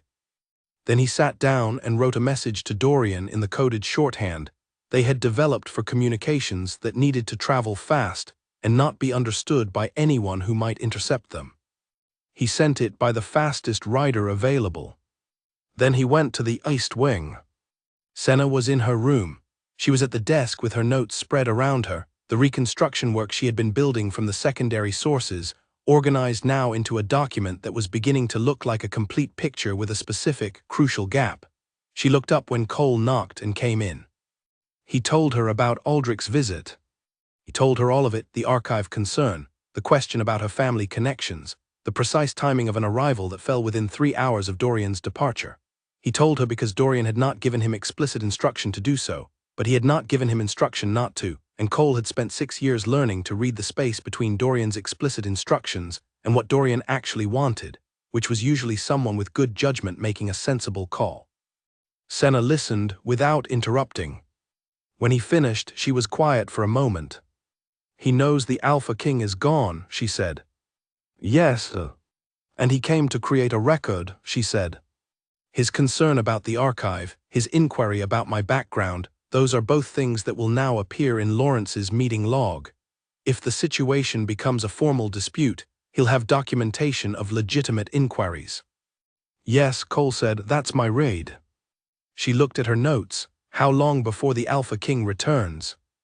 3 days if the road is good. She thought, the Pack Council Records Office, the Bond Validity Inquiry, has that received a response yet? Not yet, these things typically take 2 to 3 weeks. We need it to take less, she said. Not by applying pressure, that would look like we're worried, and worried parties in legal challenges lose credibility.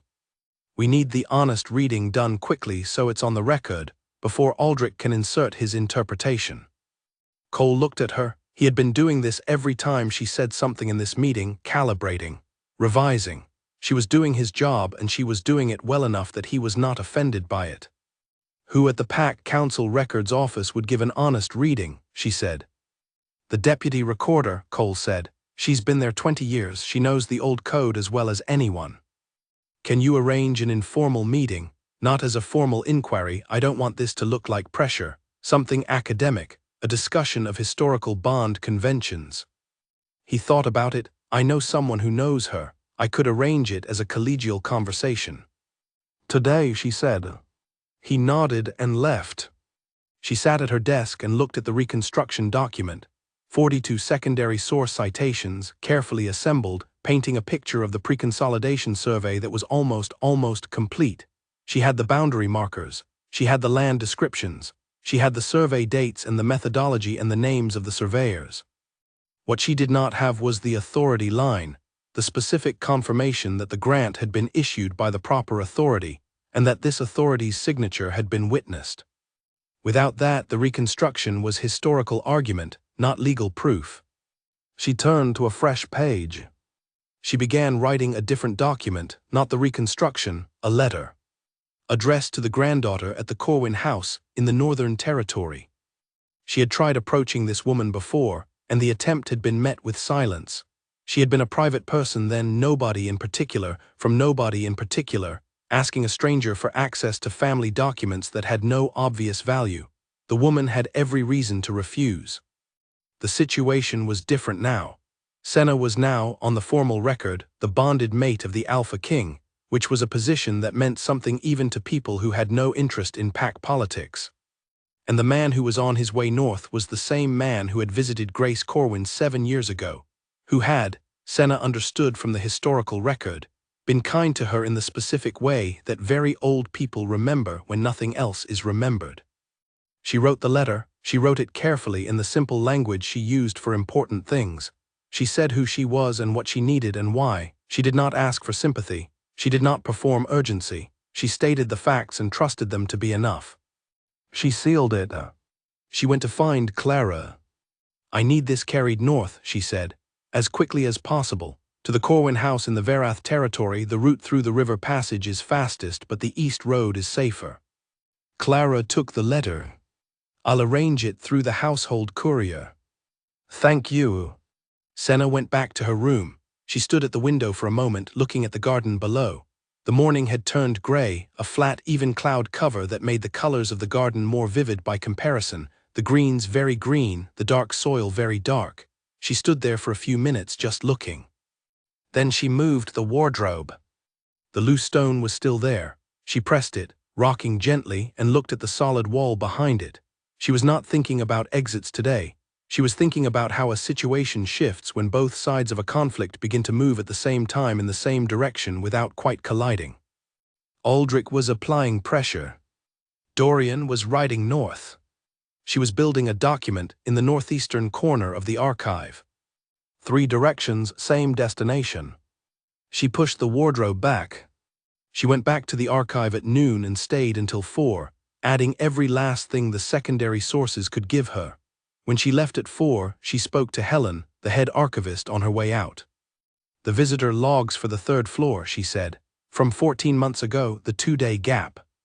Helen looked at her steadily. "The Alpha King asked me to prepare an inventory." "Has anyone else asked about those logs?" A pause. "Lord Aldrich's office submitted a formal archive inquiry 2 days ago, before the Alpha King granted my access request." She stopped. "Before you arrived? What did the inquiry ask?" "Whether the 3rd floor pre-consolidation materials had been accessed recently, and by whom." Senna thought about this. Aldrich had filed that inquiry before the auction. He had done it before anyone could have known she was coming, before her entry existed in any official record, which meant the inquiry was not about her. It had been filed to establish a record of his interest in the materials, to create, in advance, a paper trail that positioned him as a party withstanding in any dispute about those records. 3 years of preparation. She thanked Helen and went back to the East Wing. She had dinner brought to her room and ate at the desk while reading, not the archive materials this time, but one of the Northern History volumes, moving through it slowly, looking for something she was not yet sure she needed. She found it 3 chapters in a footnote, a reference to a secondary granting authority that had existed in the pre-consolidation period, a regional compact that had served as an intermediary between the original granting authority and the territorial lords. She read the footnote twice. The compact had disbanded when the territories consolidated. Its records had been dispersed, half to the central registry, half to private custody. She set down her fork. The central registry, where Aldrich's contact, the legal records officer, worked. She picked up her pen. She wrote a note, fast, precise, no unnecessary words. She addressed it to Cole. She sent it with Clara. 20 minutes later, Cole knocked on her door. She had the footnote open and the note she had written laid out next to it. "The regional compact records," she said, "in the central registry, they may contain a duplicate of the granting authority's confirmation." Cole looked at the footnote. He read it carefully. Then he looked at the other name in the footnote, the legal records officer who had facilitated Pratt's access to the archive. "The same officer," he said. "Who also works for Aldrich, apparently," she said. "Which means if the duplicate exists in the central registry, it's been sitting in a place where Aldrich has access." Cole was very still. "He would have known about it. He may have already removed it," she said. "Or he may not have needed to if no one knew it was relevant." If we request access to the central registry records, he'll know immediately, she said, and if there's anything there to destroy, he'll destroy it. Cole sat down. He looked at her notes, at the document she had been building, at the careful reconstruction that was missing its crucial center. We need someone in that registry who we can trust to look quietly, he said. Who do you have? He thought for a long time. There's a junior archivist there. She was trained here in this palace under Helen. She went to the central registry 8 months ago. We've stayed in contact. Can you reach her without it looking like an official inquiry? If I'm careful. Be careful, she said. Cole left. Senna sat at the desk for a long time after he left. She looked at the speedwell stem in the vase. It was drying now. It had been in the water for 3 days and was beginning to lose its blue edges, curling slightly at the tips. She turned it in the vase so the better side faced the light. She thought about Dorian, 3 days into a ride north. She thought about the Thursday meeting, and what would happen in that meeting if they walked in with an incomplete reconstruction and a legal challenge still pending. She thought about the man in the gray coat who had been in the rotunda on the auction night, and whom she had not spoken of and had not stopped thinking about. She did not know who he was. She did not know who had sent him. She knew that he had watched the ceremony specifically, and that he had left when the contract was signed, and that he had appeared again, or someone very like him had appeared. She was not certain it was the same man, outside the archive entrance 2 days ago, standing at the edge of the courtyard in a position that allowed sight of the door without entering. She had not mentioned this to Cole. She was not sure yet whether it was protection or surveillance. Those were 2 different things that looked exactly the same until they weren't. She picked up her pen. She made a list of what she knew, what she suspected, and what she needed. She drew a line between need and have. The line was long. She had crossed longer distances than this one. She wrote for an hour. Then she went to bed and lay in the dark and listened to the palace breathe. And somewhere in the long building she heard the distant sound of a door, a heavy door, not a household one, the kind that opened onto a courtyard opening and then closing. She lay still. She counted to 30. The palace was quiet again. She closed her eyes. Tomorrow there would be new information from Cole, from Helen, maybe from the courier she had sent north. She needed to be sharp for it. She went to sleep. The Corwin house was smaller than Dorian remembered. He had arrived at the second stone marker late on the 2nd day, with the early autumn light turning everything amber and the road behind him empty in both directions. He had brought 2 riders with him and left them at the small way station a mile back, because arriving at a private residence with an escort was the kind of gesture that reminded people of power before you had the chance to remind them of anything else, and this conversation required something other than a reminder of power. He walked the last mile alone. The house sat in a slight depression in the landscape, ringed by old birch trees that had been there long enough to grow very large and very close together, so that the house appeared through them in fragments, a roof line here, a chimney there, a window catching the afternoon light. The path to the door was beaten earth, worn to a smooth hardness by decades of use. The kitchen garden was visible from the gate, still growing, recently weeded, clearly attended by someone who knew what they were doing. He opened the gate. Before he had reached the door it opened. The woman standing in it was perhaps 35, older than he had expected from what he had read, younger than he had expected from the way she had been described. She had the particular face of someone who does a lot of solitary work in variable weather, clear eyes, a watchful expression, no particular interest in performing either welcome or suspicion until she knew who she was looking at. She looked at him. He said, "I'm Dorian Vask. I knew Grace Corwin. I came 7 years ago." She was quiet for a moment. "I know who you are," she said. "I've been expecting someone from the palace for about 3 years." "It took me longer than it should have," he said. She considered this, then she stepped back from the door. He followed her inside. The house was the same inside as outside, smaller than memory, fuller than expected. Every surface had something on it, not clutter, purpose. Books, papers, instruments for measuring, tools for maintaining. The walls had shelves and the shelves had boxes, and the boxes were labeled in the same careful handwriting on every box, top to bottom, oldest to newest.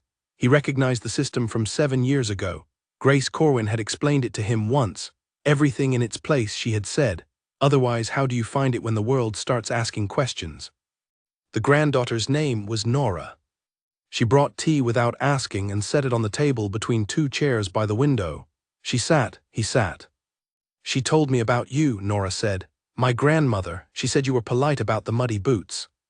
He looked at the floor, he remembered.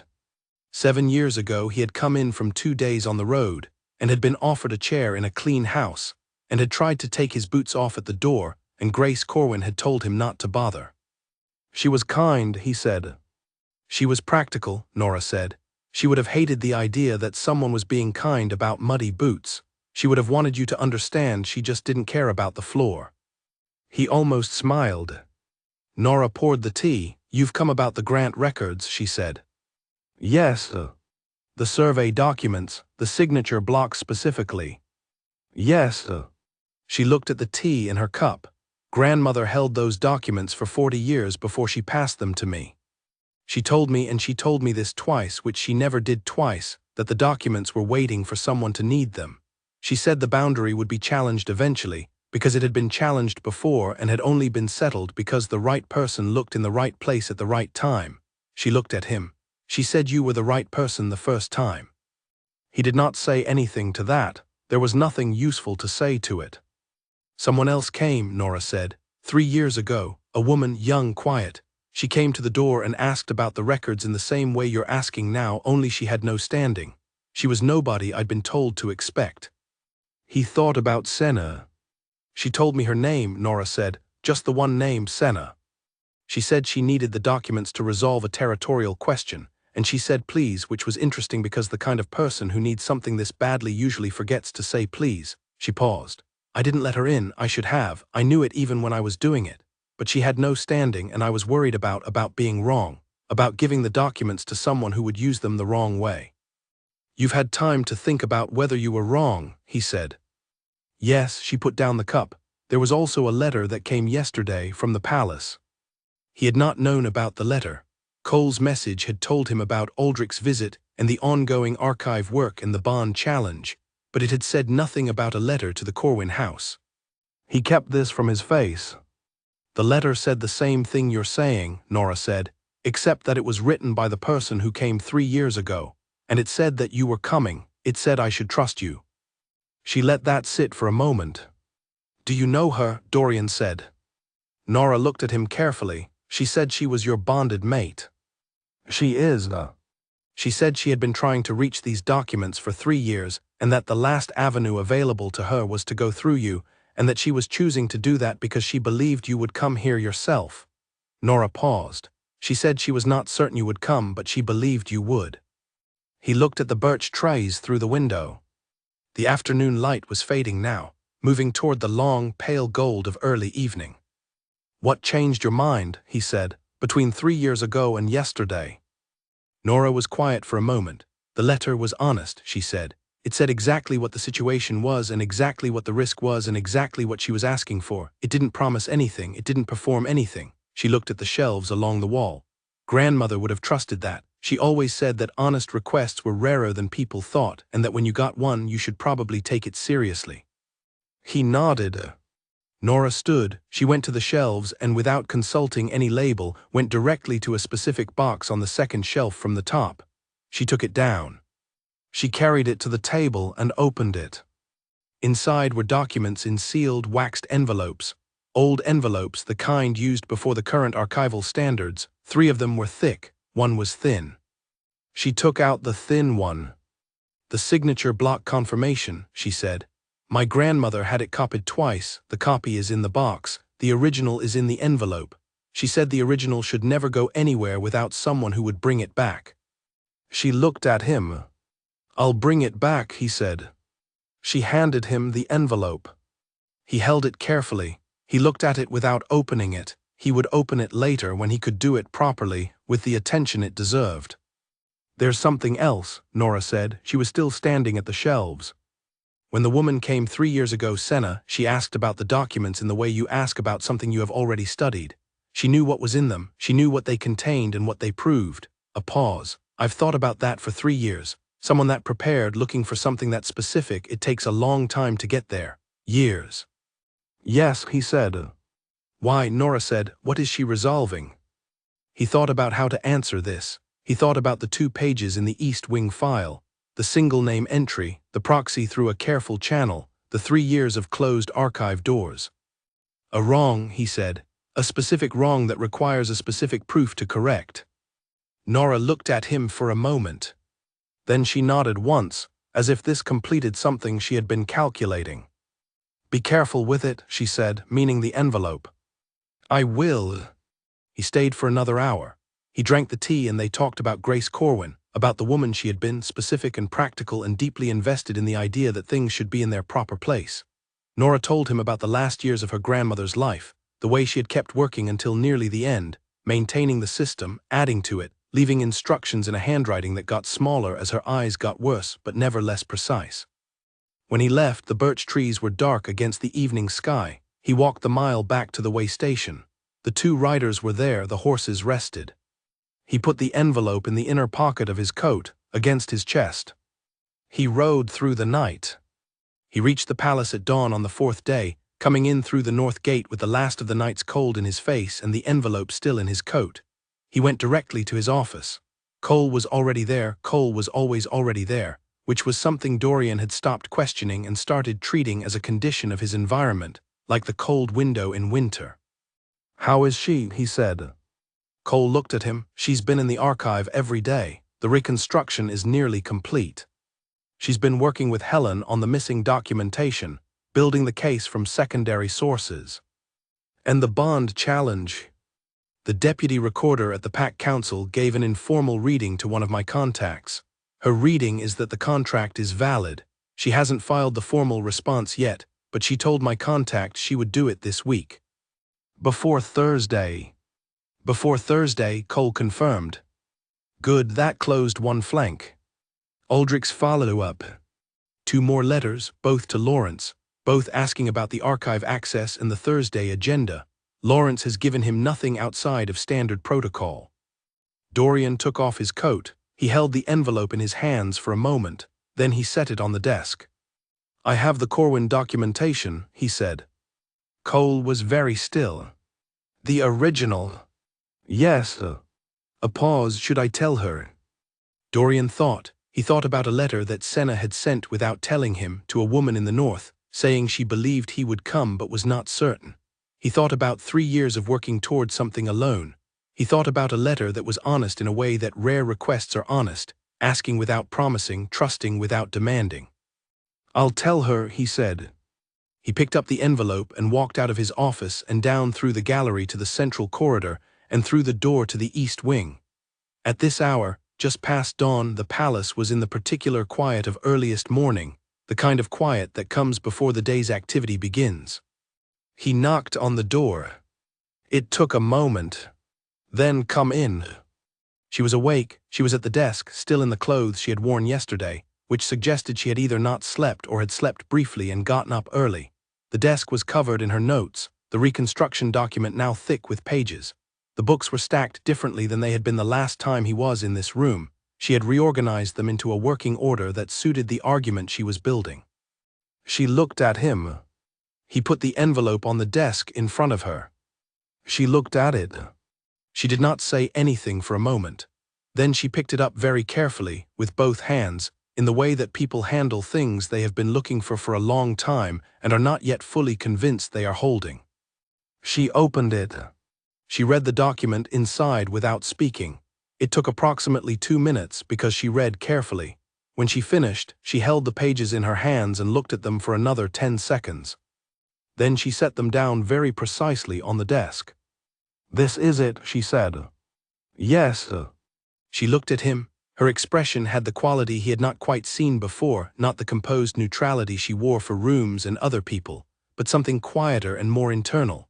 Something close to the expression of a person who has been holding their breath for a very long time and has just, without choosing the moment, finally stopped. 3 years, she said.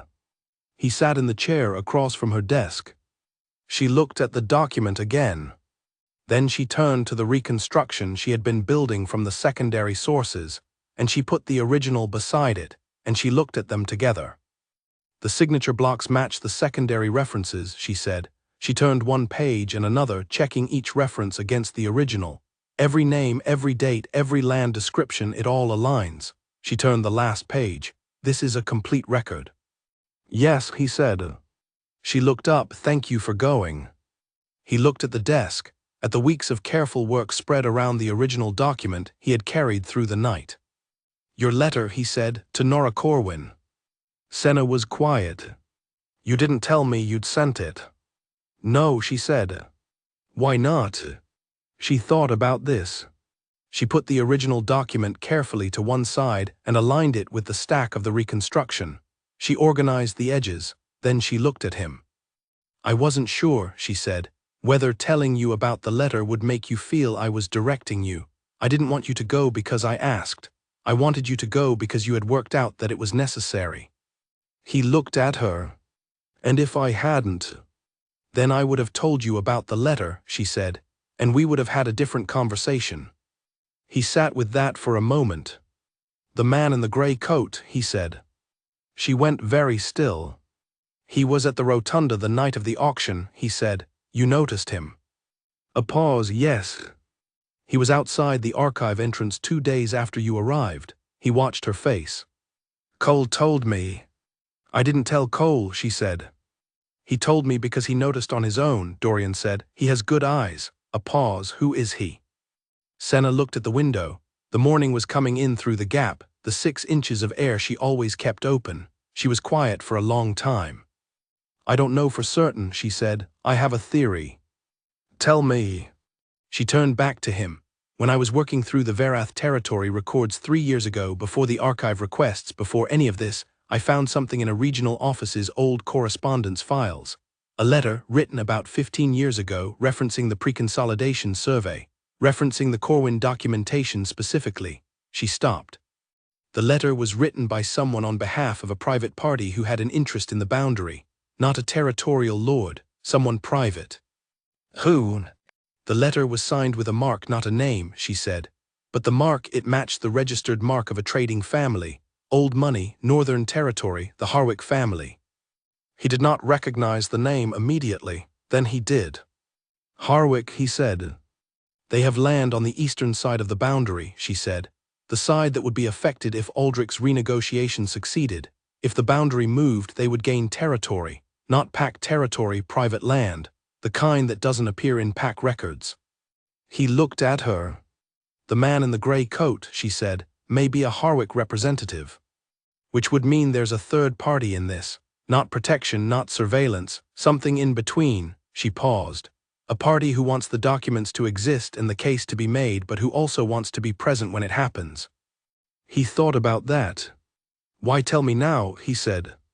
She looked at the envelope on her desk, at the document inside it, at the 3 years of work that surrounded it. Because you went north, she said simply. He understood.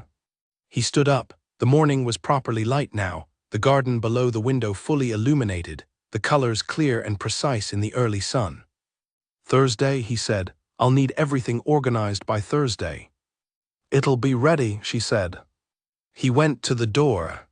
He stopped. The letter to Nora Corwin, he said. You said you believed I would come, but you weren't certain. She did not answer immediately. What made you believe it? She was quiet for a moment. Then, you chose the wildflowers yourself, she said. A person who does that, who thinks about what a stranger from the north might recognize, is paying attention in a specific way. People who pay attention like that tend to make the right call. He stood at the door for a moment. He left. He went back to his office and sat at his desk, and looked at the morning outside his window, and did not immediately pick up the treaty folder or the morning's correspondence or any of the things that were waiting for him. He sat with the particular quiet of a man who has been told something about himself that is both accurate and that he was not expecting to hear. Then he picked up the treaty folder. He had a lot of work to do before Thursday. The Thursday meeting was set for noon in the formal treaty room, which was on the second floor of the central wing, and which had 3 windows facing north and a table long enough to seat 12, and which, in Dorian's experience, had seen the resolution of more disputes than any other room in the building, not because of anything particular about its architecture, but because it had the quality of a room where people expected to settle things, and expectation was half the work. He was there at 11:30. Cole had organized the documentation on his side of the table, the treaty folder, the boundary language drafts, Lawrence's analysis of the old code sections relevant to the pre-consolidation grant, and a second folder that held Helen's inventory of the missing archive pages and the chain of evidence they had assembled around Pratt's access visits. Not proof, not quite, but documentation of a pattern. He was also holding, in a document case that he had not opened yet, and that he had carried from the East Wing himself an hour ago, the Corwin original and the full reconstruction. He was not going to put those on the table first. He was going to let the meeting develop. Lord Aldrich arrived at 5 past noon with 2 advisors and Pratt, who was carrying a large portfolio, and who moved through the room with the specific awareness of a man who knows he is in a place where things have happened that he is pretending not to know about. Dorian noted Pratt's presence without remarking on it. They sat, the formal pleasantries took 4 minutes. Aldrich was in good form, settled, comfortable, the posture of someone who has done their preparation and believes the terrain is favorable. He asked about Dorian's trip north with the warmth of someone who already knows where you went and what you found and is waiting to see what you say about it. Dorian said it was a routine territorial review, a phrase so administratively bland that it was impossible to argue with. Aldrich smiled. They moved to the boundary language. The core of my position, Aldrich said, is that the current language is ambiguous. The eastern marker reference, the second stone marker east of the Verath River, is not defined precisely enough to serve as a legal boundary in a modern territorial dispute.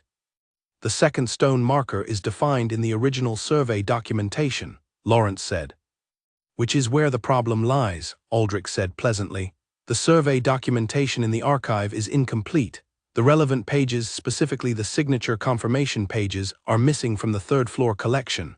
He paused. I brought this to the palace's attention 2 weeks ago, as a concern about the archive's administrative integrity. He had not brought it as a concern about archive integrity. He had filed an inquiry to create a record of his awareness, but the outcome in this room was the same. It was now on the table. We are aware of the missing pages, Dorian said. Aldrich looked at him, the first flicker of something that was not quite the pleasant expression. Are you, Aldrich said. An investigation was opened 10 days ago, Dorian said. The missing pages represent a discrepancy in the archive's administrative record that needs to be explained. This was careful language, not an accusation, a description of an ongoing process. The investigation, Aldrich said, may take some time. It may, Dorian agreed. In the meantime, Aldrich said, the boundary language cannot be resolved without the documentation. We disagree on that, Dorian said. Aldrich's 2 advisors both looked up. Pratt's pen had been moving steadily across his notepad. It stopped. The boundary documentation, Dorian continued, is not limited to the third-floor archive collection. The pre-consolidation survey was documented in multiple places, as all grants of that period were. The original grant authority sent copies to several record-keeping bodies, both institutional and private. Aldrich's expression did not move. He was very good at not letting his expression move. You've located a secondary source, he said, not a question. A position.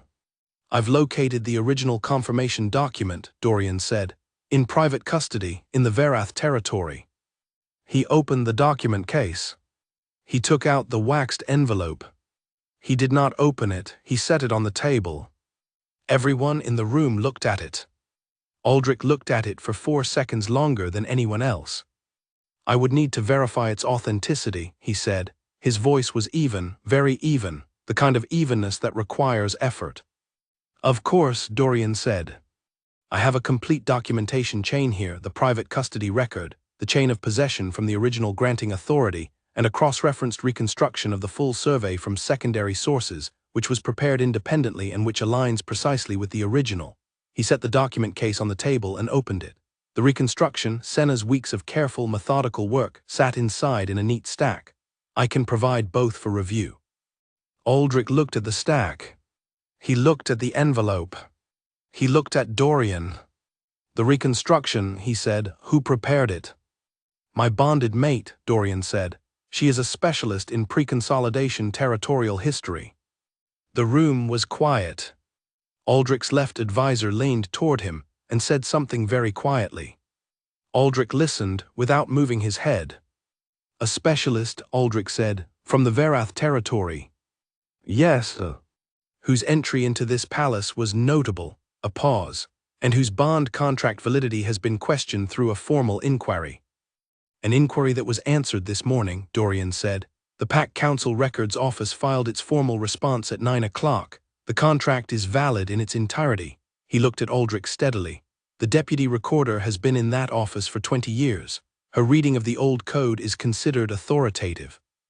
Aldrich sat very still. The comfortable expression was still present, but its infrastructure had shifted. The way a building's facade sometimes looks the same while something essential in the frame below has changed. He was recalculating. Dorian could see it, not the content of the calculation, but the fact of it, the particular quality of a man running a sequence he has run many times and reaching an unexpected term. This will need to be reviewed by my legal team, Aldrich said. Naturally, Dorian said. I can provide certified copies of all documentation for your team's review. I'd ask for a response within 10 days. 10 days is sufficient, Lawrence said, given the documentation's clarity. Aldrich looked at Lawrence, then he looked at Dorian. The archive investigation, he said, the missing pages. Ongoing, Dorian said. We anticipate a clearer picture of how the discrepancy occurred within the same 10-day window. This was another careful statement, not an accusation. A timeline. The room understood the timeline. Aldrich's right advisor had gone very still. Pratt's notepad was closed. The portable case that Pratt had brought, the one he had not opened since entering the room, sat on the floor beside his chair. Dorian did not look at it. I believe, Aldrich said, that we may need to defer the boundary language discussion until both parties have had time to review the documentation. Agreed, Dorian said. 2 weeks, Aldrich said. I'll have my team's response in 2 weeks. 10 days, Dorian said pleasantly, the same word Aldrich had used, the same tone. A pause. 10 days, Aldrich said. They concluded the formal portions of the meeting with the language that treaty meetings required, notes of discussion, items for follow-up, the mutual commitment to continued dialogue. All of it recorded by Cole on Dorian's side and by Pratt on Aldrich's, 2 sets of notes that would tell slightly different stories about what had happened in this room. Aldrich stood, he buttoned his jacket, he picked up his folder. He looked at the envelope on the table. I would be interested, he said, in knowing how you learned of the private custodianship. Dorian looked at him, the same way I learn most things, he said, by paying attention. Aldrich held his gaze for a moment. Then he nodded, and the pleasant expression made one more appearance, and he left with his advisors and Pratt, whose portfolio looked lighter than when he had arrived, which was interesting because he had not opened it. The room was quiet after they left. Lawrence sat back in his chair. Cole was writing something. Outside the 3 north windows, the city was doing its ordinary afternoon things in the pale autumn light. The Harwick family, Dorian said. Cole looked up. Sir, is there a Harwick family representative in the city this week? Cole paused. I can check the guest registry. Check it. Cole made a note. Dorian looked at the envelope on the table. He was going to have to return it to Nora Corwin with the documentation chain intact, as promised. He would send Cole with it personally, not through a courier personally. He put the envelope back in the document case. He thought about what had just happened in this room. Not in the largest sense, he understood the largest sense. He thought about it in the specific sense, the thing that had shifted. He had walked into this room with a document case, and the case had changed the room, and the room's change had not come from his authority or from legal procedure or from any of the mechanisms that rooms like this were built to run on. It had come from a woman in the East Wing who had spent 3 years building toward a moment she had not been certain she would reach, and who had reached it because she had, at a critical point, trusted someone to go north without telling him she had already written the letter. He thought about that. He picked up the document case. Cole, he said, find out if there is a traditional ceremony, anything in the old code that the court would expect us to observe, given the bond, he stopped, and the date. Cole looked at him, The 6-month bonding observation, he said. The old code specifies a formal acknowledgement in front of witnesses, a spoken oath. When does it fall? 3 weeks from today. Set it, Dorian said. Cole's expression did not change. Yes, sir. He left. Lawrence remained, looking at Dorian with the expression he used when he had something to say that he had decided to say carefully. She prepared well, Lawrence said. Yes, sir. The reconstruction, Lawrence said. I looked at it this morning before the meeting. The level of preparation, she has been working toward this for a long time. A pause. How long? 3 years, Dorian said. Probably longer. From before she came here. From before she came here. Lawrence was quiet. Then, she knew, coming in, that she would have limited time in the archive. She had to be able to reconstruct the case without the primary documents if necessary. Yes, sir. She had a contingency for every part of it, Lawrence said, including the bond challenge, including the missing pages. Including the Corwin access. He paused. She is not what the court thinks she is. No, Dorian said. What does the court think she is? Dorian looked at the north windows. Chosen, he said, discovered, whatever the fiction is that goes along with a veil and a name spoken aloud. And what is she actually? He thought about a girl who had walked into an auction with a plan and executed it with the precision of someone who had spent 3 years making sure they only needed one shot. He thought about speedwell stems and ceiling tiles and wardrobes moved to check the proportions of a room. The right person, he said, in the right place. Lawrence made no comment on this, which was its own kind of comment. Dorian left the treaty room. He walked through the central wing and through the gallery, and he stopped at the top of the staircase that led down toward the east wing corridor. He stood there for a moment. Then he went down.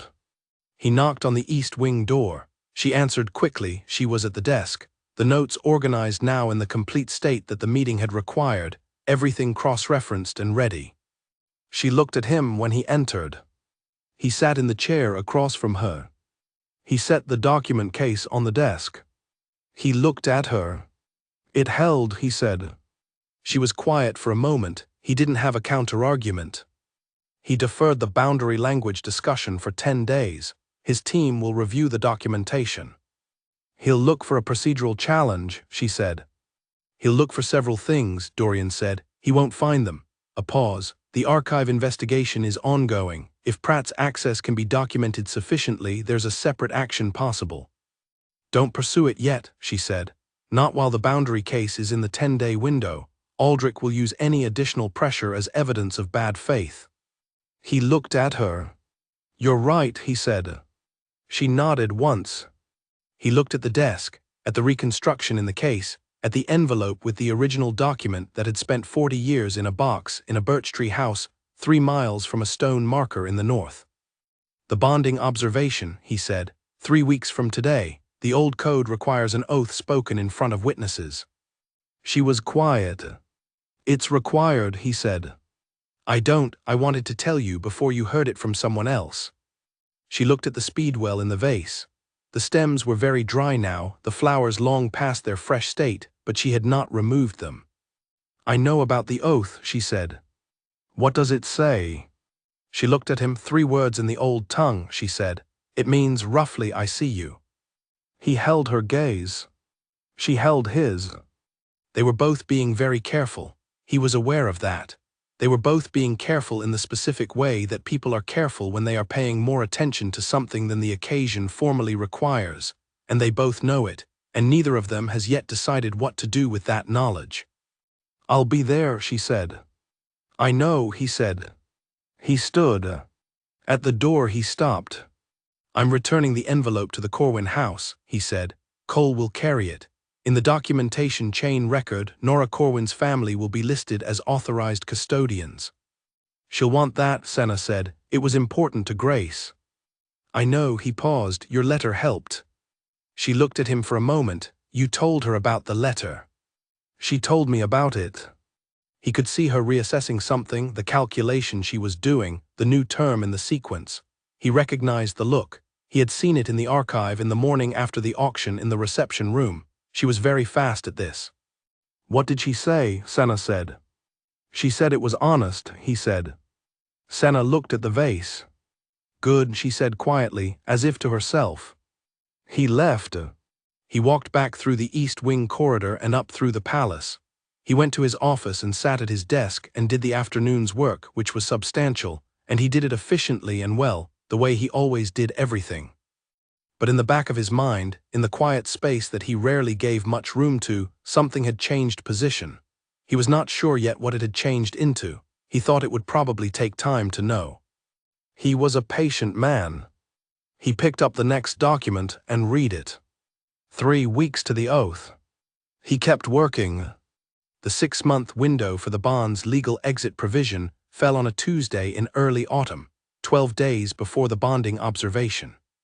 Senna knew the date. She had known it since before the auction. She had calculated it the same way she had calculated the archive access timeline, the Thursday meeting, the Corwin letter, with the precise attention of someone who is managing multiple moving parts and cannot afford to lose track of any of them. The 6-month exit was part of the original architecture of her plan. She had intended from the beginning to use it if the archive work concluded before the window closed. The archive work had not concluded. It had done something else instead. She was at the desk on the morning of the Tuesday, with the reconstruction document open in front of her, and the morning light coming through the 6-inch gap in the window and the speedwell in the vase, dried, long past fresh, kept because she had not thought to remove it, casting a thin shadow on the page. She was not looking at the document. She was looking at the Tuesday on the calendar she had written in the back of her research notebook, circled. The circle was 6 months old. She had planned for this Tuesday. She had thought about it carefully and specifically over the weeks since the auction, and she had maintained a running answer to the question it posed, updating the answer as the situation changed. The answer had been yes for the first 2 weeks. Yes, she would use the exit if the work was done in time. Then the answer had become conditional, yes, if the work concluded and if the archive access could be maintained through other means. Then conditional in a different way. Then somewhere in the 3rd month she had stopped updating the answer quite so precisely, and she had started noticing that she was not updating it, which was itself a kind of answer. The window closed at midnight. She was not going to use it. She had made this decision without quite making it, the way you sometimes make the most important decisions, not at a desk, not in a moment, but gradually, over time, in the accumulation of small things that you don't add up until you are already past the sum. She closed the research notebook. She looked at the speedwell. The thing she was not quite letting herself think about was the oath. 3 words in the old tongue, I see you. She knew the language. She had studied it as part of her pre-consolidation research because the old documents were written in it and you needed the language to read the documents. She had learned it at 19 in a Northern University library from a grammar book that was itself 50 years old. She had not spoken it aloud until the bonding observation ceremony was mentioned. She had said the 3 words to herself once quietly in her room, testing the sound of them, the way they felt in the mouth. They felt, and she did not know what to do with this, exactly like what they meant. A knock at the door. Come in. It was not Cole, not Clara, not Lawrence, it was Dorian. He came in with a folder, which was his usual carrying habit, but he put the folder on the desk without opening it, which was not usual. He sat in the chair across from her. He did not say anything immediately, and she recognized this as a version of the silence he used when he had something to say that he was deciding how to say. She waited. The exit window, he said. She looked at him. It closes tonight, he said. I know. He set a set of papers on the desk beside the folder. She looked at them. They were legal documents, formal, precisely worded, the kind prepared by someone who knows the law and has been careful with the language. These are exit papers, he said. I had them drafted last week. They're outside the standard 6-month window. I invoked a provision in the old code that allows the selecting alpha to grant a voluntary release at any point, regardless of the standard timeline. She looked at the papers. She did not reach for them. You prepared these last week, she said. Yes, before the Thursday meeting. Before the Thursday meeting. She looked at the papers. They were sitting on her desk, and the light from the window was on them, and the handwriting in the formal portions was Cole's very clear administrative script, and the signature at the bottom of the last page was Dorian's. She looked at the signature for a moment. Why, she said. He was quiet. He was doing the thing with his expression, the thing she had studied over the past months, the way he held it still when he was saying something that mattered, not neutral, still. Because you came here for a reason that was yours, he said. The archive, the case, 3 years of work that I had no part in. You built towards something and the bond was a tool you used to reach it. It doesn't obligate you to the bond beyond what you needed it for. She looked at him. The case isn't finished, she said. The foundational documents are in place, he said. The reconstruction is complete. The Corwin original is documented. The boundary challenge has been answered. What's left can proceed through normal territorial channels without requiring your presence here. She put her hand flat on the papers. Without requiring my presence, she said. Yes. She did not pick up the papers. She looked at the folder he had brought in. What's in the folder? He looked at it. The central registry response, he said. Cole's contact came through. The duplicate grant confirmation was in the central registry records. She went still. Aldrich's officer had access to those records, she said. Yes, but hadn't touched the file. The document is intact. He paused. The registry has been secured and the document has been transferred to the palace archive under a formal custody record. The last piece she had been reaching for, the thing that closed the full picture. Without the central registry duplicate, the case had been strong. With it, the case was complete. She sat with that for a moment. Then she looked at the exit papers under her hand. These were ready before you went to the central registry, she said. Yes, before the Thursday meeting resolved. Yes, you prepared exit papers for me before the case was complete. He was very still. I prepared them because regardless of how the case resolved, you should have had the option. The case being complete doesn't change, he stopped. It doesn't change what you're owed. She looked at him. He was sitting in the chair across from her the way he always sat in it, straight, quiet, with the particular quality of stillness that she had spent months learning to read. She had learned to read it. It was not the stillness of someone performing authority. It was the stillness of someone who is very careful with what they feel because they have spent a long time operating in environments where what they feel is either exploited or inconvenient. She picked up the papers. She read them carefully the way she read everything. The legal language was precise and complete and unambiguous. He had had them drafted well. There were no traps in them, no conditions, no obligations, pure release. She read to the last page. She looked at the signature. She set them back down. I missed the window, she said. Voluntarily, he said, I know. She looked at the speedwell in the vase, the dried stems, the color that had been blue and was now gray-brown, the way color goes when it has been held too long past its season. I knew the window was today, she said. I knew it this morning. I've known the date for 6 months. I know, he said.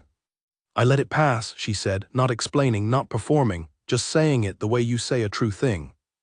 I know, he said. The room was very quiet. She turned back to the papers. She looked at them for a long time.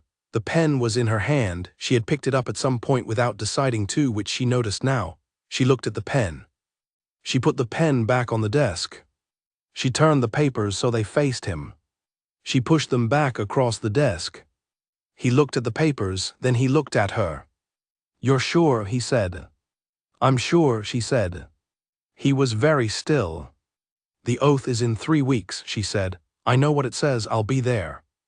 He looked at the exit papers on his side of the desk. He picked them up. He put them in the folder.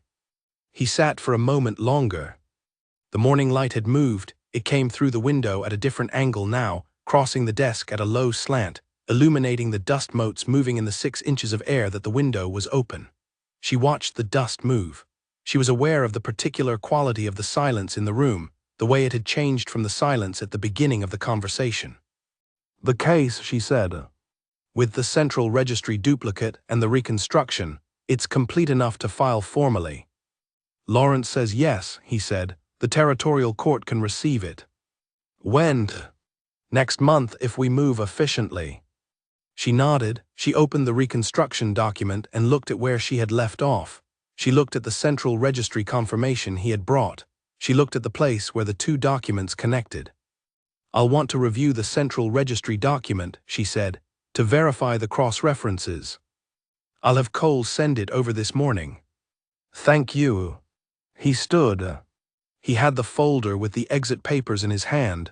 He was at the door. He stopped. He did this. She had noticed it. He stopped at doors. He stood in them for a moment before moving through them. "The wildflowers," he said. He was looking at the vase, the dried speedwell. "They've been there since your first night." "Yes," she said. He looked at them for a moment. "I could have Clara bring fresh ones," he said. She looked at the dried stems, the gray-brown color, the shape still intact even though the color was gone. "No," she said, "they're fine where they are." He nodded. He went through the door. She sat at the desk. She picked up the pen. She thought about 3 words in an old language, about what they felt like in the mouth, about what they meant. She opened the reconstruction document to the next page she needed to work on. She started writing. Downstairs in his office, Dorian sat at his desk with the folder. He looked at the exit papers inside it for a moment. Then he took them out. He looked at the signature on the last page, his own, which he recognized the way you recognize your own handwriting, with the specific awareness that you wrote it with a particular intention at a particular moment. He thought about the moment he had signed them. Last week, before the Thursday meeting, before the central registry document had been secured. He had signed them in his office at night, with the city quiet below, and Cole had witnessed without asking any questions, which was the appropriate behavior. He thought about what it had meant to sign them, not the legal act, the thing underneath the legal act. He had signed them because he had wanted her to have the choice, not because she had asked, not because the law required it. Because she was the kind of person who should have every available option in front of her and be allowed to choose, and because he had been sitting in his office at night feeling very clearly that the choice she made would tell him something important. She had pushed them back across the desk. He put the papers back in the folder. He put the folder in the drawer of his desk. He sat for a moment. He had a full afternoon's work. The territorial case, the Aldrich response still pending, the water rights negotiation that had been waiting for 8 months, and a dozen smaller things that were waiting in Lawrence's very organized system on the credenza. He pulled the first document toward him. 3 weeks, he thought, 3 words in an old language. He read the document. He worked.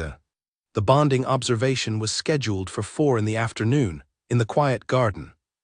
This was Dorian's decision, and it was one that Cole had received without visible reaction, and then immediately gone to check against the old code to make sure it was permissible. The old code said the oath could be spoken in any space, hall, court, open ground, or garden, provided witnesses were present and the record was kept. There was no requirement for the ceremony room. There was no requirement for the long hall or the rotunda or any of the formal spaces that the court had come to expect. Cole had come back with the confirmation and had said nothing further about the garden. Lawrence had said very quietly, "She'll prefer that." He was right. It was a clear day. Autumn had arrived fully in the past 3 weeks. The colors in the garden had shifted from summer's green to something more complex, the leaves of the climbing plants along the far wall going to amber and rust, the late-blooming flowers in the center bed still open but deepening in shade. The fountain was running. The water caught the low afternoon light and broke it into small, moving pieces. Senna had been in the archive in the morning. She had come back at 2, changed into a dark blue dress, and spent the next hour with the central registry document spread on her desk, doing the final cross-referencing work that connected it to the reconstruction. She had not intended to spend that hour working. She had intended to sit quietly and think about the afternoon. But the cross-referencing was there, and she was better at sitting with something than sitting with nothing, so she had done it, and when she looked up at 3:15, the hour was gone and the work was done. She looked at the completed documentation. Full circle. She put the papers in order, capped her pen, went to the window. The garden was below her. She could see the fountain from here, and the chairs that the household staff had placed near the fountain's edge for the ceremony, and the small gathering that was already beginning to form. Cole was there, and Lawrence, and Helen the archivist, and 3 council members who had been invited as witnesses. And one woman she had not expected. Nora Corwin, who had made the journey south. Cole had told her yesterday, had tried to make it sound like a small thing, and had not quite managed it. Senna looked at Nora standing in the garden below. Nora looked up. She could not see her expression from this distance. She raised her hand slightly, just a movement of recognition, and Nora gave a small nod back. Senna went downstairs. The garden air was cool in the way of autumn afternoons, not cold yet, but with the particular edge of a season that knows it is replacing something. She walked the path from the east wing door to the fountain area. The grass was still green. The path stones were old, worn smooth by 100 years of feet. She knew these stones now. She had walked them in the mornings when she needed to think, in the early light before the rest of the palace was fully awake. She had been here 6 months. She had not meant to notice when 6 months passed, but she had noticed it. The day the exit window closed, she had sat at her desk and looked at the circle in her research notebook, and then had gone back to work. And at some point in the afternoon she had understood that the reason she had let the window close was not only that the archive work was incomplete. The archive work had given her a reason. The reason underneath the reason was something she had been slower to name. She did not try to name it now. She reached the fountain area. Dorian was already there. He was standing near the low stone bench at the fountain's edge, not sitting, not speaking to anyone, doing the thing he did in rooms, present without performing, watching without demonstrating. He was wearing dark clothes, no formal jacket, nothing that signaled ceremony more loudly than the occasion required. He turned when she arrived. They were standing perhaps 6 feet apart. The witnesses arranged themselves at an appropriate distance, close enough to hear, far enough to give the moment its space. Cole had a small recording book. Lawrence had his hands behind his back. Helen was watching the fountain.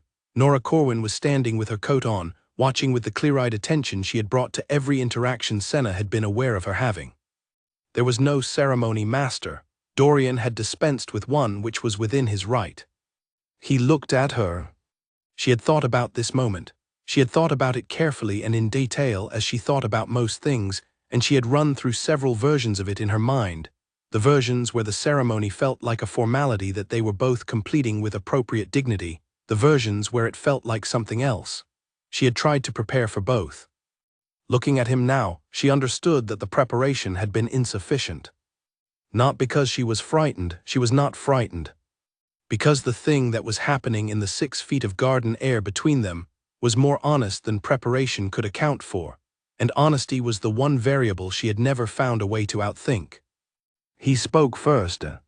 The old tongue was different in his voice than it had been in her own when she had tested the words. Heavier, she thought, more interior. The words were the same 3 words, but they arrived in the autumn air like something that had been waiting to be said, rather than something being said for the first time. He said, "I see you." She was looking at him when he said it, and she saw what the words did to his face, the slight change, the thing she had spent months learning to read, the specific quality that was not neutral and was not performed and that she now had a name for. She said the 3 words back. Not quietly, not loudly, the way you say a true thing without managing the volume because you are too occupied with the truth of it. The witnesses heard them, Cole wrote in his book. The fountain moved. The garden held them all in the afternoon light, and the light was the particular light of autumn at 4 in the afternoon, which is low and specific and more honest about the world than summer light, because it doesn't pretend the season is longer than it is. It was done. The witnesses offered the traditional acknowledgement, a brief spoken formula that had not changed in the years the old code had been old. Cole's was the clearest. Helen's was the quietest. Lawrence said his with the precise enunciation of a man who had said it at other ceremonies and knew what it required. Nora Corwin said hers with a slight Verath accent that was the first time Senna had heard the northern edge of her home territory in another person's voice in a very long time. Something in her chest moved briefly at that. The witnesses stepped back. Dorian and Senna were standing in the same position they had been in throughout, 6 feet apart, and the space between them was different now in a way that was not dramatic and was not small. He said, "The case filing. Lawrence confirmed this morning." "Next month," she said. "Yes," a pause. "The territorial court will receive it in the first week." She nodded. Aldrich's 10-day response came back 8 days ago. His legal team's reading was that the documentation is complete and that the boundary language as written is enforceable. He paused. He accepted it. She had not known this. Cole had mentioned the response was expected but had not told her the content. She looked at Dorian. He accepted the documentation, she said. He had no viable counterargument once the central registry duplicate was in place. 3 years. She looked at the fountain. The water was moving in its usual way, the steady, unspectacular movement of water that has been moving the same way for a long time and intends to keep moving the same way. The archive investigation, she said. Pratt's access has been documented. The access chain is established. We're not going to file a formal complaint. He looked at her. You told me not to while the boundary case was in process. The boundary case is no longer in process, she said. No. She thought about this. What would a formal complaint achieve? Acknowledgement, he said, that the archive was accessed improperly and the documentation was deliberately disrupted. She thought about it more. Aldrich will deny Pratt acted on his instruction. Pratt will deny having acted improperly. You'll spend a year in procedural process for an acknowledgement that everyone already knows is true. He looked at her. So you still wouldn't file it? I'd hold it, she said, as leverage. The existence of a documented chain, even without a formal complaint, changes how Aldrich interacts with this territory for the next 10 years. He knows it's there. He was looking at her with the look she had stopped being surprised by but had not stopped noticing. That's what I told Lawrence, he said. She almost smiled. Almost. They stood in the garden in the afternoon light. Around them, the witnesses had moved into smaller conversations. Cole and Helen discussing something about the archive, Lawrence talking with Nora, who had one hand in her coat pocket and was listening with the composed attention that was apparently a Corwin family trait. She came a long way, Senna said, looking at Nora. She did, he said. Did you invite her? Cole reached out, he said, but it was my suggestion. She looked at the fountain. Thank you, she said. He said nothing for a moment, then the speedwell. She looked at him. It's still in the vase, he said. I know. It's been 6 months. I know that too. He was looking at the garden with the expression of a man who is saying something while appearing to be looking at a garden. She had learned this. It was a version of the northern light, specific, low, more honest than it might look. When you moved the wardrobe on your first night, he said. Yes. You said it was a habit, checking proportions. It is, she said. Has the room changed proportion? She looked at him. He was looking at the fountain now. His hands were in his jacket pockets, and his posture was the one he used when he was not performing anything for anyone, which was a posture she had only learned to identify correctly in the past month. No, she said, the room's the same. He nodded. A pause. The east wing bench, she said. She pointed toward the old stone bench at the far end of the garden, the one that caught the most sun in the afternoon, where she had taken to sitting on the good weather mornings. I've been sitting there in the mornings. I know, he said. Lawrence mentioned it. Lawrence mentions things. Constantly. She turned toward the bench. She walked there. She sat on one end of it. He did not immediately follow. She looked at the fountain from this angle. It was a better view than from the path, the light on the water, the garden wall behind it, the amber and rust of the climbing plants. He sat beside her. Not at the far end of the bench, the middle, which left perhaps a foot of space between them rather than 6. The witnesses were still in conversation at the other end of the garden. The day was not ending, there was still an hour of light. But the quality of the afternoon had shifted, the way afternoons shift when the formal part of something is over, and what remains is whatever happens next. The Harwick representative, she said, was he in the city guest registry? He was, Dorian said, arrived the day of the auction, left 2 days after the Thursday meeting. Did you speak to him? Briefly at my initiation. He looked at the fountain. He was watching the case. His family has land interests that run adjacent to the disputed boundary. He wanted the documentation to succeed. He was there as an interested observer. Not as a threat. No, he said, not a threat. He paused. He would have intervened if the case had failed. How? He wouldn't say specifically. He implied he had additional documentation access, something in private family holdings. He looked at her. He was your contingency plan. She looked at the fountain. Someone told him I was coming, she said, before the auction. Yes, he said, I think so. I didn't arrange that. I know. She thought about this. Someone had told the Harwick family representative that she was entering the auction and pursuing the boundary case. Someone who knew her plan and had added a layer of contingency to it without informing her. She had a theory about who, but the theory required information she did not have yet, and she was not going to voice an incomplete theory to someone who would likely find the gap in it immediately. She filed it for later. She looked at the garden. The fountain moved. The light was doing the specific thing it did in the last hour before sunset. It turned everything it touched the same shade of almost gold, so that the plants and the stones and the bench and the air all seemed to be made of the same material, just arranged differently. I finished the cross-referencing this morning, she said. The central registry document connects to the reconstruction without any gaps. The case is complete. I know, he said. Helen told me. I thought she might. He said, what happens now for you? She sat with the question. The case goes to the territorial court, she said. The boundary is confirmed, the territory it protects, she stopped. There are people in that territory, families.